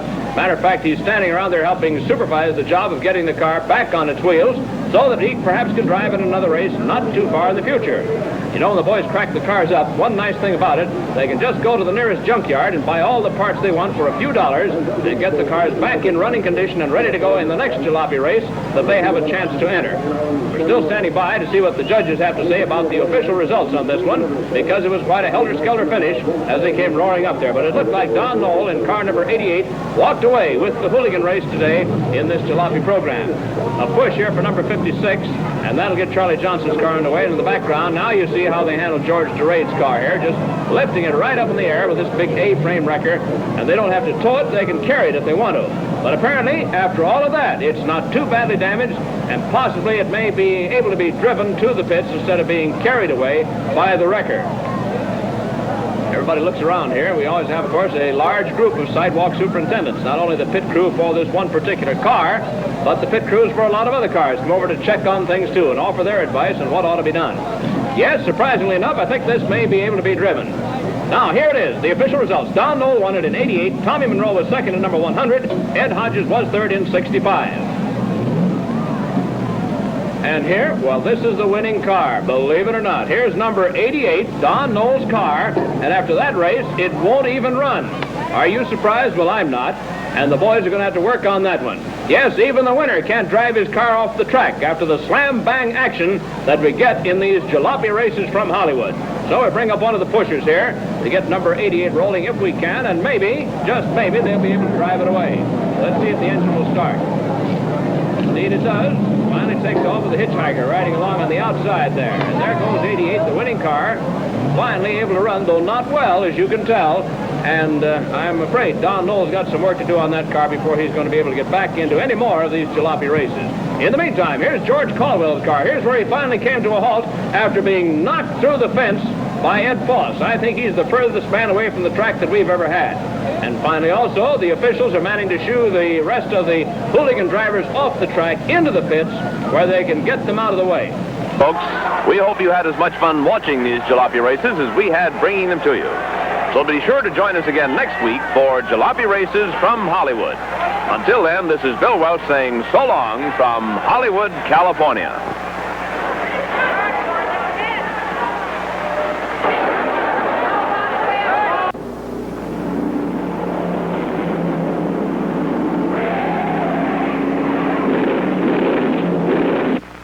Jalopy Races from Hollywood.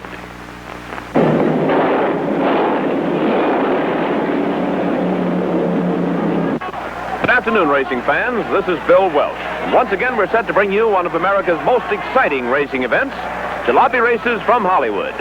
We're up here in the grandstand at the fastest quarter-mile dirt track in the world, the famous Culver Stadium. And you're going to see some real daredevil driving today. And as usual, our ambulance is standing by just in case. So get set, folks. We'll be ready to go with our first race in just a moment.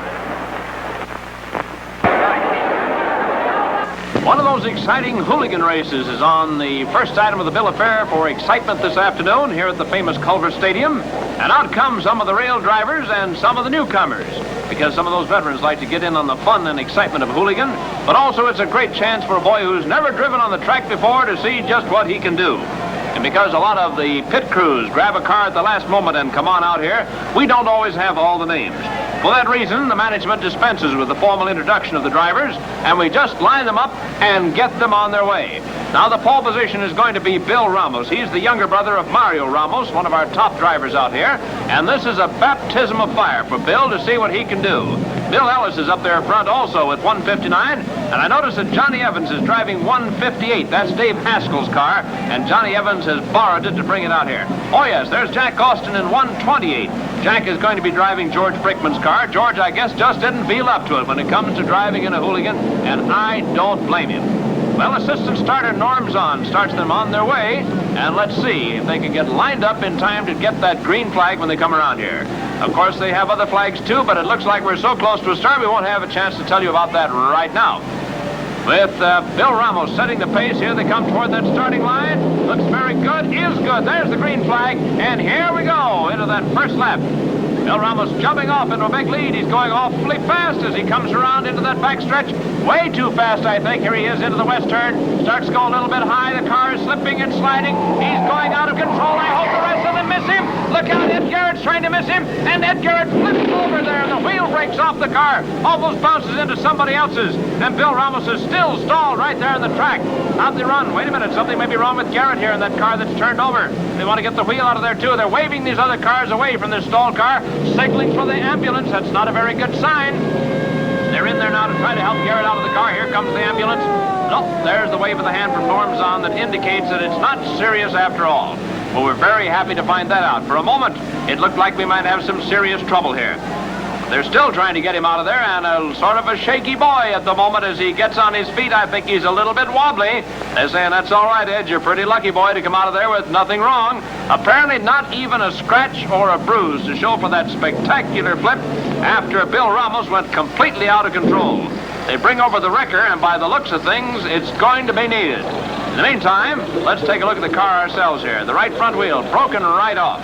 Here's the rest of the field getting realigned now in the positions that they had before, with the exception of some of the boys like, well, Ed Garrett here, who still isn't quite sure just what happened when that car flipped over. I don't wonder. That must be a very exciting moment indeed. And you see what happened to it. Look at the front end of that car. But you know, they'll go down to the junkyard, buy some spare parts, and that thing will be running here before too long in a future racing program. And so, with the signal from Norm Zahn, they start to go once again. Now remember, we don't have an official lap run as yet.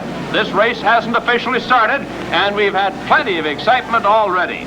Bill Ellis is now moved across to the pole position. Bill Ramos, being responsible for the pileup, is penalized by being set back in the pack. So it is Bill Ellis on the pole at the present time. And here they come, around toward the starting line. Let's see if Jimmy Sheridan will let them go this time. They're in very good order there. He's giving them the green flag, and we're underway once again in this 10-lap hooligan race. 159, Bill Ellis trying to jump out in front there and see if he can take the lead. But on the outside, here comes 158, Johnny Evans cutting in front of him and taking the lead before one lap has even run. And the rest of the field trying to find a way to get by Bill Ellis. Also, look out, Larry Daigle in a bit of trouble there for just a moment. Straightened his car out and everything is all right. Moving up into second place, 128, driven by Jack Austin. They've both gotten by Bill Ellis now in 159. Austin setting out to see if he can catch up with Johnny Evans in 158. Somebody going up toward that crash wall. I hope he straightens his car out. And he does just before it looked like those wheels on the right side were going to take that crash ball and make splinters out of it. Into the west turn, the leader in the race, of course, Johnny Evans in 158. Here he comes at the end of 3 laps. And after him is Jack Austin, 128. And then we have Bill Ellis in 159. And the boys are really rolling at that same driver, almost in trouble once again coming out of that turn. And that bunched up field is going down the backstretch. It's a little bit dangerous there. Larry Daigle in the light car trying to get by Bill Ellis in number 159. He can't do it on the inside. And at the end of the 4 laps, Bill Ellis is still running third. Here comes Daigle at him once again with other cars right behind looking for a chance to get by. Out in front, it's a great 2-car battle here at the moment. Johnny Evans holds the lead in 158, and Jack Austin in 128 is trying to catch up with him. Wait a minute, somebody bumps it. It's Larry Daigle going broadside into the infield, raising a cloud of dust, and I thought for a moment we were going to have some trouble there. Jimmy Sheridan signaling the drivers, take it easy, watch out, we got a car in trouble. But I don't think he's going to bring the race to a halt because Daigle got off the track. Matter of fact, he's back on it and ready to go again. And here they are rolling by us. Number 159, driven by Bill Ellis. The 2 leaders way out in front there. Johnny Evans in 158, and then Jack Austin in 128. And then Austin really hangs on. He won't give up, and Evans isn't going to let him get by if he can help it. Still they roll in a great 2-car fight for first place. And despite the fact this is a hooligan, we've seen some great driving here in the last few laps, particularly by these 2 boys. Look how they go high in the straightaway, then cut down into the curves so they can hang on to the traction. 9 laps have gone by, and the rest of the field comes along behind them. Wait a minute, we may have some trouble here. This is Bill Ellis being chased right into the crash wall. The boy that was running third, driven into the crash wall by another car there, and that automatically moves Clyde Smith up into third place. In the meantime, our leaders are in the final lap. The blue flag has been out there. Bill Ellis is on the crash wall. I hope they cut it low when they come by inside, or we're going to have more trouble over here in the west turn. But here they come. The leader, Johnny Evans in 158, followed by Jack Austin in 128, and that's how they finish for first and second. And Clyde Smith, of course, driving 29, moved up there for third place after Bill Ellis piled into that crash wall. The checkered flag, of course, is signal to all the drivers that the winner has crossed the finish line and the race is over. Great driving job by 158 here. Johnny Evans goes by to get the plaudits of the crowd once again. The official results, Johnny Evans wins it, Jack Austin second, Clyde Smith third. Well, this is what happened to Bill Ellis. The front end pretty well taken out of line there. They're trying to steer it, trying to push it into the infield, get it out of the way. And as they go by, you see the driver inside very nonchalantly smoking a cigar. How about that? I tell you, these boys don't frighten very easily. But in the meantime, they're coming out now for another race here. This will be 8 cars going 8 laps. 8 of the top drivers, and they have earned their positions based on qualifying times. We'll give you a look now at the official lineup here. Look at those names. If you've been following the Jalopy races from Hollywood, you know that some of your top favorites are in this one, like Ed Van Eyck on the pole position there in car number 8. That'll be a big help to him. But some of the good boys are also at the back because this is a handicap race, and the faster cars are to the rear. Jimmy Sheridan starts off the introductions here, pointing first to Ed Van Eyck in number 8 and moving across to Bobby George in number 29, and then checking with the officials to make sure that they get that name right, that it is Bobby George, driving car number 28. There we have it, and into the second row, and this is Termite Snyder. Here he is waving at you. Drives car number 3, got his nickname because he runs a termite exterminating service. Eddie Hodges in 54. In the next row back, Andy Anderson in 137, and beside him is Hal Bergman in car number 60. Another row back, and here we come to a couple of top drivers. Here's the top point winner in the last year of competition, Fred Russell in number 1, and this is Don Knoll, one of the greatly improved drivers, a real newcomer, but a great driver in number 88. The wave, and off they go, starting to roll into that east turn, with Norm Zahn sending them on their way, and the newsreel cameraman recording the scene as they go by. Everybody seems to be underway except where are Fred Russell, and here they come. First of all, Don Knoll, and then Fred Russell. Finally got all 8 cars going, and the fans applaud because they know some of the top drivers are out there, and we should have a tremendous race for you this time round. Here they come. In good order. There's that green flag from Jimmy Sheridan, and here we go to the first lap of the race. Look at that bunched up field heading into that turn. Ed Van Eyck getting out in front in number 8. Somebody's in trouble. It is Bobby George in 28 pulling to the outside. The rest of the field goes on by him. But Ed Van Eyck holds the lead as he comes out of the turn. At the completion of the first lap, Termite Snyder is in second place in car number 3.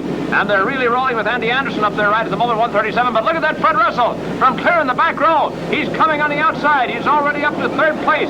He's up almost in a tie for second with Termite Snyder at the end of just 2 laps of racing. Trying to catch up with Termite Snyder in number 3 and Ed Van Eyck in number 8. What a driving job. It's tough to do it on the outside. He's past Termite Snyder. He's up even with Ed Van Eyck, and he may take the lead. Let's see if he can get ahead of him here as he comes out of the turn at the end of the third lap. And he is going in the lead. Fred Russell in a tremendous driving job. And say, look at that Don Knoll. He was also in the back row in car number 88. Coming up there also. Look out. Ed Van Eyck guns it a little bit, gets back in front of Fred Russell. Russell had the lead, then he lost it. Now he's trying to regain it as we're halfway through the race. Here he is stepping on it once again as he goes into that east turn. Gets about a half length in front. Can't get far enough in front. Now he does get far enough. Let's see if he's going to cut him off here. Termite Snyder comes by on the inside of Ed Van Eyck. Look out, they're bumping wheels down there in that fight for second place. Right behind them is Don Knoll, who's come roaring from clear back in the back row also. Fred Russell getting way in front. Don Knoll is already up to third place as he cuts inside of Ed Van Eyck. And he'll see if he can get by Termite Snyder in car number 3. What a driving job you've seen by Fred Russell in number 1 and by Don Knoll in number 88. Both in the back row. Look out, Ed Van Eyck starts the broadside there, but straightens his car out in time. Andy Anderson slips by him to take 4th place, and that puts Ed Van Eyck back to 5th position. Here's Don Knoll in number 88, trying to catch up with Termite Snyder in number 3. They only have a lap and a quarter to go. The blue flag is out, signaling the boys. They're in the final lap. Look out, Jimmy. Those wild men are on that track. And into the east turn to go. And Don Knoll trying to find a way to get by Termite Snyder. He can't do it, I don't think. In the meantime, they're both after Fred Russell. But Fred is way out in front in a brilliant driving job. Here he comes with that checkered flag. And the winner is Fred Russell. It's close for second. And it is Termite Snyder across just ahead of Don Knoll as we saw it from here. Just remember that. Fred Russell, number 1 from the back row. Don Knoll from outside in the back row to finish 1st and 3rd. Termite Snyder was in the 2nd row when the race started. He finished 2nd. Here are the official results. Fred Russell in number 1, the winner. Termite Snyder 2nd in number 3. Don Knoll is 3rd in number 88. And so now we've got some of the cars off the track. Eddie Hodges is the first one through the gate back into the pits. And let's see who else wants to get off of there. There goes Don Knoll. And now, before the boys get set for the big race coming up, we're going to show you our exciting special feature, the Crackup of the Week. We're ready now, folks, to bring you the Crackup of the Week. Each week we'll show you pictures of some of the most exciting accidents ever filmed. Pictures that our special cameras have managed to get during these races. And as an added attraction, we'll meet the driver who was actually in the accident. Watch closely now as we take a look at this week's Crackup of the Week. They were heading into the west turn. Watch it. Over he goes, and bang! Let's see it again. Tough luck, Tommy Monroe. Now here he is in person. Tommy Monroe, whom we sometimes call Tough Luck Tommy, am I right? All right. You don't mind if we mention that now? Not at all, Bill, because it's a fact. You have had a lot of tough luck, haven't you? I've had a lot of luck, and it's all bad. I see. You recall any bad ones that you've been in, Tommy? Yeah, just recently, I was coming in this turn out here, and my roll bar got on top. My roll bars come down on me, and I busted my helmet, and I didn't know about it for a couple of days, but... Well, you were a little groggy afterwards, huh? Yeah, I come out of it all right, though. I feel pretty good now. Tommy, you're going to stay with racing, though, aren't you? Yeah, I'm trying to go up all the time. I don't know, I got a bigger car coming out, and a higher class car. I hope to make it go. Well, wonderful. Hope my luck changes, though. Yeah, we can forget about the Tough Luck Tommy part one of these days, we all hope. What do you do for a living? Experimental machinist at Bendix Aviation. That sounds like a pretty interesting job, too, huh? That's a fine job. Real proud of it. Fine. Thank you, Tommy, very much. Nice to have you with us. Tommy Monroe, folks. Now let's get back to racing. They're lined up now for one of those exciting 15-lap races which bring out a field of 16 top qualified cars. A lot of the big-name drivers are out there ready for this one. They've earned a place here with fine qualifying times earlier in the day. So let's see now what they can do as the competition is about to get set, and we'll give you a chance to check over the official starting lineup. There they are, some of the veterans like Ed Van Eyck and Dick Elliott, the boy with the number 1 car, Fred Russell, based on having won the most points in the past year of competition. And then there's Termite Snyder in his number 3, and lots of others. And out of that group, you ought to be able to pick one that's going to turn out to be the winner of this exciting race. Some of the boys you've just seen in action. Let's see if they can repeat the fine performances that they showed you earlier when they were out there in competition. But right now, let's meet the drivers as Jimmy Sheridan points first of all to Ed Van Eyck in number 97, and then to Dick Elliott. Here he is in his car number 20. Back in the second row, number 60 is driven by Bob Russell, and number 42 by Dave James. And in the third row, we've got number 44, driven by Ted Rosenberger, and beside him is plump Glenn Wallace in number 57, a big boy in a little car. Here's Bob Ross in number 6, and beside him, the top boy in those points, Fred Russell in his car number 1. Another row back, Don Knoll is driving the black number 88 in this particular race, and beside him is Armand Wall, who waves to you now from car number 65. And then another row back, and it's Pee Wee DePaul in number 72, one of the smallest drivers on the track. And here he is, the Termite Man, Termite Snyder in number 3, and behind him we've got Bill Mitchell in number 9, and that rough, tough, bad boy of the track, Scotty Kane in car number X. And in the very back row, placed there because they had the top qualifying times, this is Andy Anderson in 137, and beside him is Howie Douglas in car number 181. The signal from Norm's on, and the cars start to move. Getting underway here for the first big lap of a 15-lap race as Jimmy Sheridan comes back after having checked all the drivers to make sure that the safety belts are all fastened, the shoulder straps in place. They had their crash helmets on and their goggles. Look out, almost got run over there by number 6, but everything's all right. Some of the boys set out for a hot lap here, apparently want to just wind up the engines a little bit, but they'll slow them down as the crowd expectantly waits for one of the great features of this particular racing program. Here they come in nice formation now, rolling up toward that starting line. Let's see if Jimmy Sheridan likes it. He does. There goes that green flag, and we're underway in this great 15-lap race. Immediately, of course, Ed Van Eyck in number 97 guns it hard to try to hold that pole position that he gained earlier at the start of the race. Let's see if he can hold off the rest of the field. Dick Elliott in number 20 on the outside, giving him a rough time. And as they roll into the east turn going into the second lap, Ed Van Eyck is about a half length in front, and that is all. Right beside him is Dick Elliott in car number 20, and Bob Russell in number 60 is running third here at the moment. Around to complete lap number 2, they go by us once again. And you notice how that field is all sticking together. They're really driving in there. A lot of rough, tough action. Bob Russell in third place, started to slip and slide just a little bit. He's getting a bump here as one of the cars comes up beside him and hooks his wheel. Look out! Bob Russell slipping and sliding. They're going into the fence board. Bobby Ross is turning over. His car is on its side there. And we've got Bob Russell in the foreground. 2 cars in the background coming back down off the fence. One is number 9 there. You can see it, driven by Bill Mitchell. But what about Bob Ross and that turned over car? They haven't gotten him out of there yet. They're still signaling the other drivers to take it easy, stay away. And let's see if he is hurt. I don't know. It takes a long time to get him out of there. He might be injured. Let's hope not, though, because he's one of our top drivers. The ambulance, of course, is on its way in case it may be needed. And in the meantime, they're trying to make a quick tire change on Glenn Wallace's car. There's that wave of the hands that means that Bob Ross is okay. And here he is, completely unshaken, apparently, by this experience. They roll the car back on the wheels. Bob Ross's first concern is not about himself, but about old number 6, to see whether it'll still run, whether it's all right. He points to something there that has him a little bit concerned and goes on back to check on the car further. Here they are looking underneath somebody else's automobile to see what shape it is in. Trouble all over the place here today, and they want to see if they can get Bob Ross's car back out there so it can run. Look what happened to Andy Anderson's 137. Talk about getting rammed from behind. He really caught it. All right, I think we're ready for a restart here as they line the cars up once again and get some of the debris cleared away. Moving Ross's car back into the infield. They'll have to do a little repair work on the crash wall. He really took that apart. And you know, Bob Ross may be out there and driving because that car doesn't look too bad. On the restart, as they line them up, we've got Dick Elliott in number 20 and Ed Van Eyck in number 97 up in the front row. And they're going to start double file here as we'll go into the 4th lap once again of this particular race. So they start to move with Ed Van Eyck in 97 setting the pace, and if they hold positions like this, we can expect that green flag the next time around, and the race will be resumed. And imagine Bob Ross in the middle of that pileup, about 5 cars in all figuring in it, and still his car is able to run.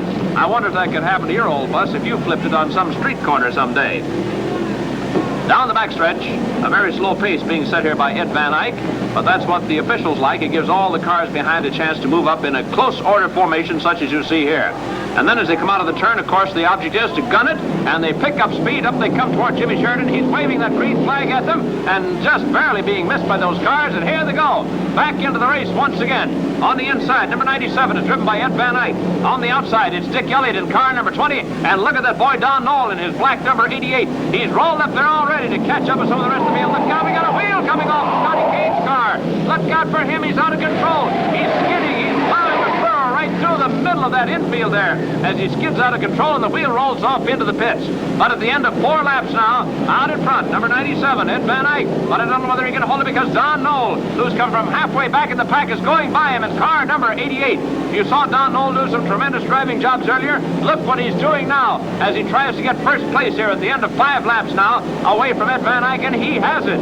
He's got a hot car today. He's really going. They may be checking on him later to make sure that everything is perfectly legal in that automobile with the tremendous speed that he is showing. And there's Fred Russell. You've seen him drive better, of course, than most of the boys in some of the races, particularly one earlier today. And here he is, taking it the hard way on the outside where it's tough to hold the car. And moving up, even with the second place car, Ed Van Eyck. Termite Snyder's right behind there at number 3. He wants to get by Van Eyck if he can also. But it's Fred Russell trying to catch up with Don Knoll. It's going to be tough to do. Don Knoll is already a full quarter of a lap in front of the nearest car to him. And at the moment, it's Ed Van Eyck in 97, though Fred Russell is threatening to take things away from him here at any moment. Moves a half length in front. Don Knoll comes back out there, holds his position. At the end of 8 laps, Don Knoll is still rolling beautifully, and Fred Russell is going into second place, I believe, if he can hold that position. Around he comes, down in front of number 97, and Fred Russell has moved into second place over car number 97, driven by Ed Van Eyck. And at the end of 9 laps, it is Fred Russell now clearly in front by 2 lengths as they head into the east turn. And the rest of the field rolls up on them also there. Termite Snyder in number 3 wants to find a way to get by Ed Van Eyck. And at the end of 10 laps, the leader, of course, is number 88, driven by Don Knoll. There you get some idea of how far out in front he is. Though Fred Russell may give him trouble. Andy Anderson in 137, the car with a stove-in back end there. Moving right along, and he gets by Ed Van Eyck to put himself in 3rd place. But it's a beautiful lead for Don Knoll, and one of the great driving jobs for him as he came from halfway back in the field. Fred Russell was also same distance back there at the start of the race, and now he's up into 2nd place. But got a little bit of a bump there by Termite Snyder, still trying to get by Ed Van Eyck with no luck as yet. At the end of 12 laps, Don Knoll is still leading. Fred Russell is second and number 1, but he's getting a terrific battle from Andy Anderson. And in 4th place, it's Ed Van Eyck in number 97. 5th place, it's number 3, driven by Termite Snyder. Howie Douglas in 181 has come clear from the back row to get himself into 6th place.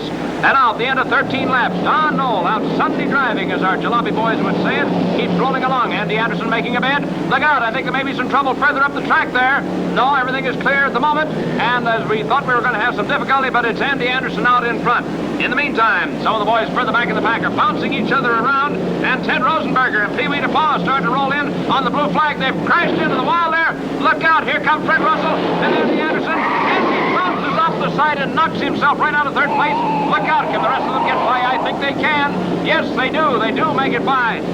From the checkered flag to the winner, Don Knoll, to Fred Russell, who was 2nd, and to Termite Snyder, who moved up to 3rd place with Andy Anderson taken out because of that collision.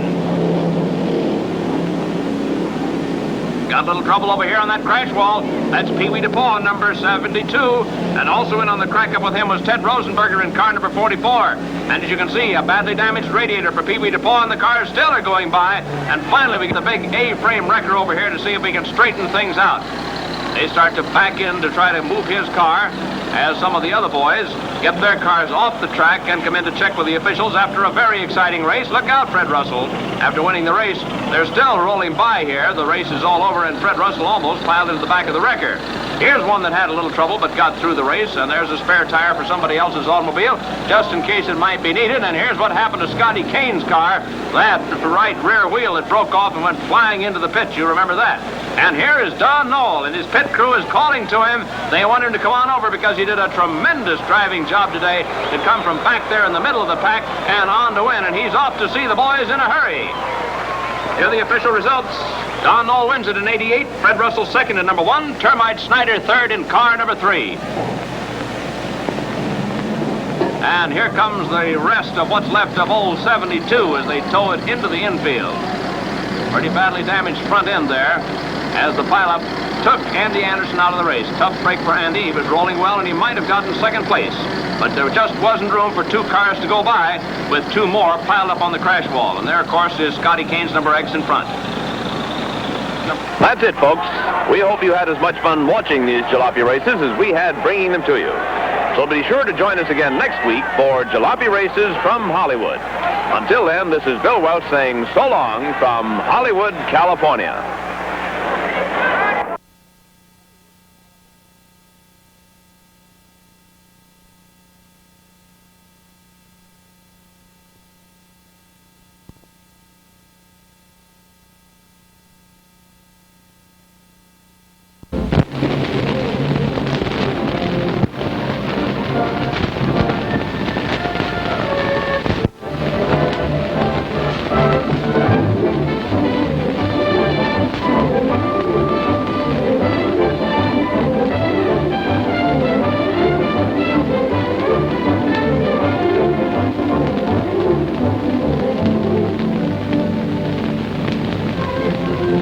The day didn't start just like a lot of other days for us racing drivers here in Langhorne, PA, from points east and west for a stock car race. To an old dust eater like myself, a day is a day and a dollar's a dollar. I hope to have plenty of loot before this day is over. I have to push baby around the track. Shake a leg, fellas. We've got 100 miles to go before sundown, so there's work for all hands, drivers and mechanics alike. Mesh screen to keep dirt out of the radiator, and all the last-minute adjustments on car and engine. Our jalops may look beat up, but there's plenty of soup under the hood. The cars are called sportsmen, and if you know your racing cars, a sportsman is different from a modified stock car, primarily in its engine modifications. In a sportsman, you're only allowed to alter the engine internally. No extra carburetors or high compression heads like the modified stocks. So there you are. And here we are. The stage is set. Here comes morbid curiosity, Mr. and Mrs. Racing Fan. Before the race, track officials brief us on the various flags and their meaning. We listen with both ears. Getting a signal mixed later on might cost us the race, or worse.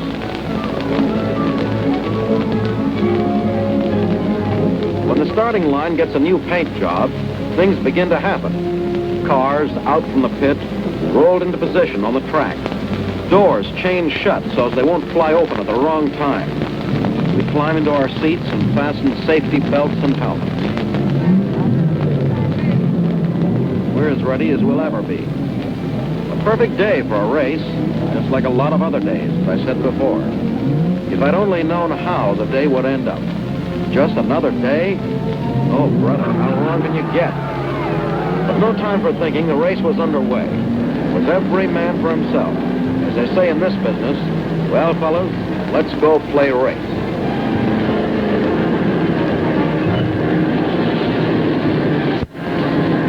Down the stretch and into the first turn. That ought to wake the folks up in the stands. They didn't come here to watch a bunch of old ladies driving to market.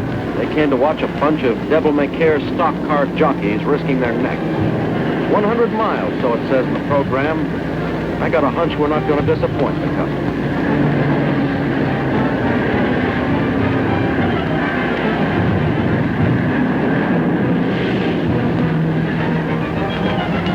From the pits, our grease monkeys follow the race with professional eyes, waiting and ready for the first sign of trouble.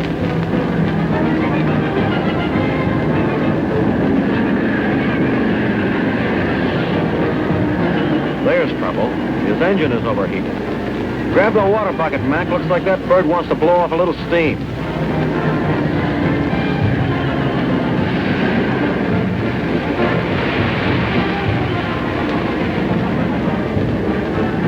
Nothing to do but wait. Sign language.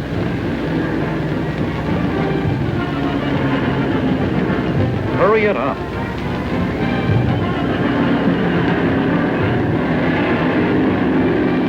Bird's eye view of car X. X marks the spot. That's me behind the wheel and doing okay so far. But I wish I could get over that feeling that something's going to happen. I play my hunches by ear.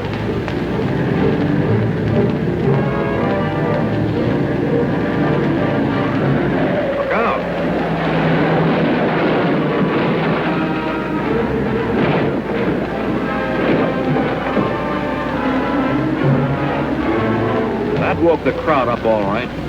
But we were all eyes for the slow down flag. Until the wrecker cleared the track, the rest of us would have a nice leisurely Sunday drive, trying to convince ourselves that one accident is par for the course. Wish I could believe it.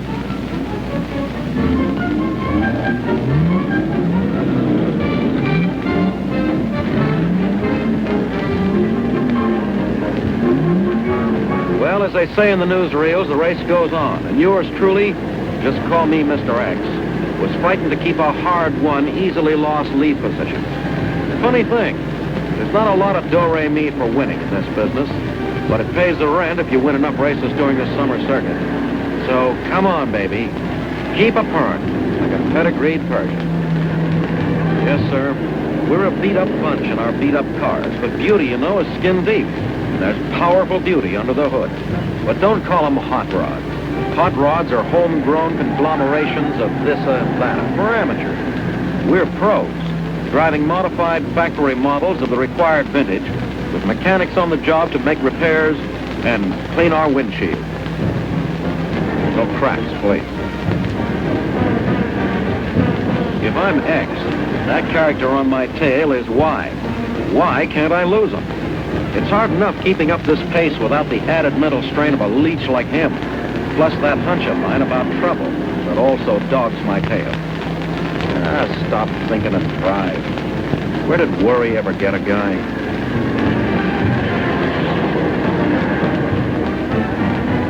A fella could start a garden with the dirt plastered on the burlap. So a dust eater's life is a stop-and-go proposition. It's not one thing, it's six others. So far, so good. We've been barreling around the speedway for some 80 laps. Everything's going just fine. Just 20 more laps to go, and then home with the bacon. 20 more. Come to Papa.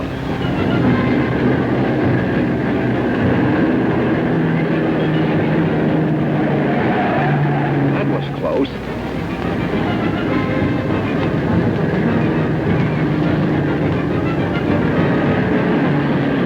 And then, just when all of us were believing in signs, it happened. Man, I've seen crack-ups in my time, but this miss has them all.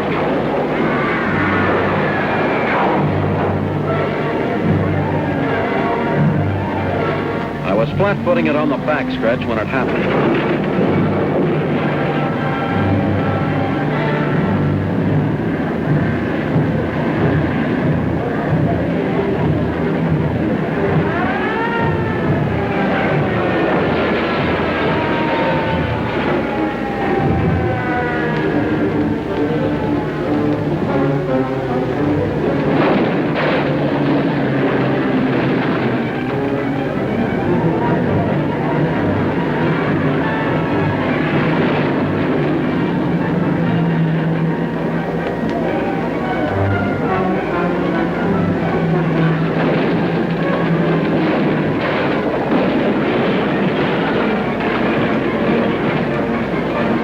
Somehow I stopped my car, climbed out, and ran back to help the others, pushing and pulling and prying drivers out of their cars.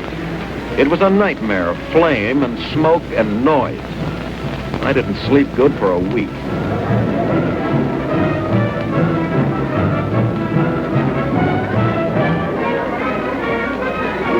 There was a man in that car. We had to get him out before she flew.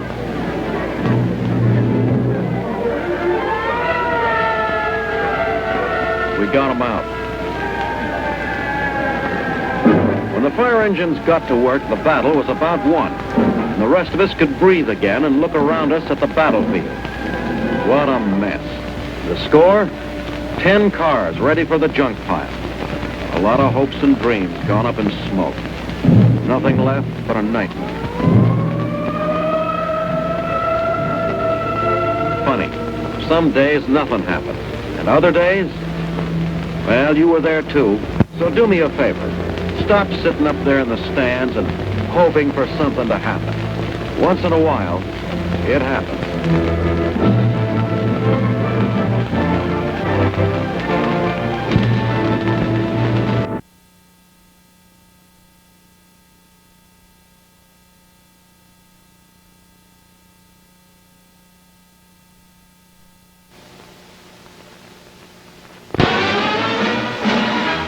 Hold on to your hats for the highlights of a scintillating stock car race. The cars are tuned to a T, and the drivers are wild and woolly wheelmen who make the action as hot as the weather. Philadelphia's Municipal Stadium Oval is the proving ground for these lovers of speed and thrills. A lot of time and effort goes into the molding of these hot rods. The bodies are old, but the engines are new and powerful. They take a beating, but usually come through with flying colors. The races are NASCAR sanctioned, and two of the brightest young stars in the eastern section are competing in the feature event. Baltimore, Maryland's Killer Ken Marriott and Mad Monk Keller of Pottstown, Pennsylvania. The pace car driver leads the cars around for the start of the Philadelphia Sweepstakes, a 25-lap race. The cars are all in position, and they're off. The oval is only a quarter of a mile. There's not much straightaway, but plenty of curves, making this race all the more exciting.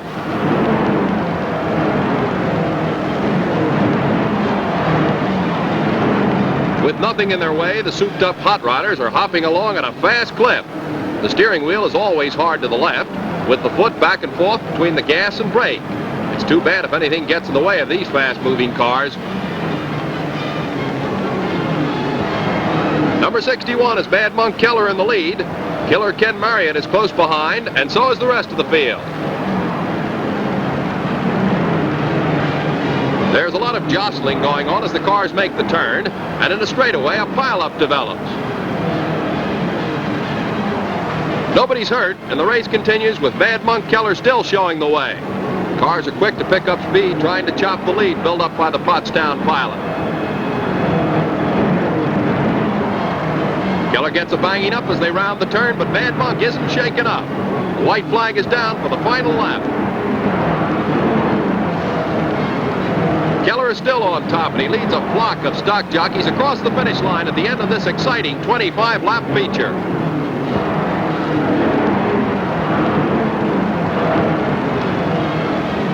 It's a big win for Mad Monk Keller, who hopes someday to crack into the big time.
The white flag will come out this time around.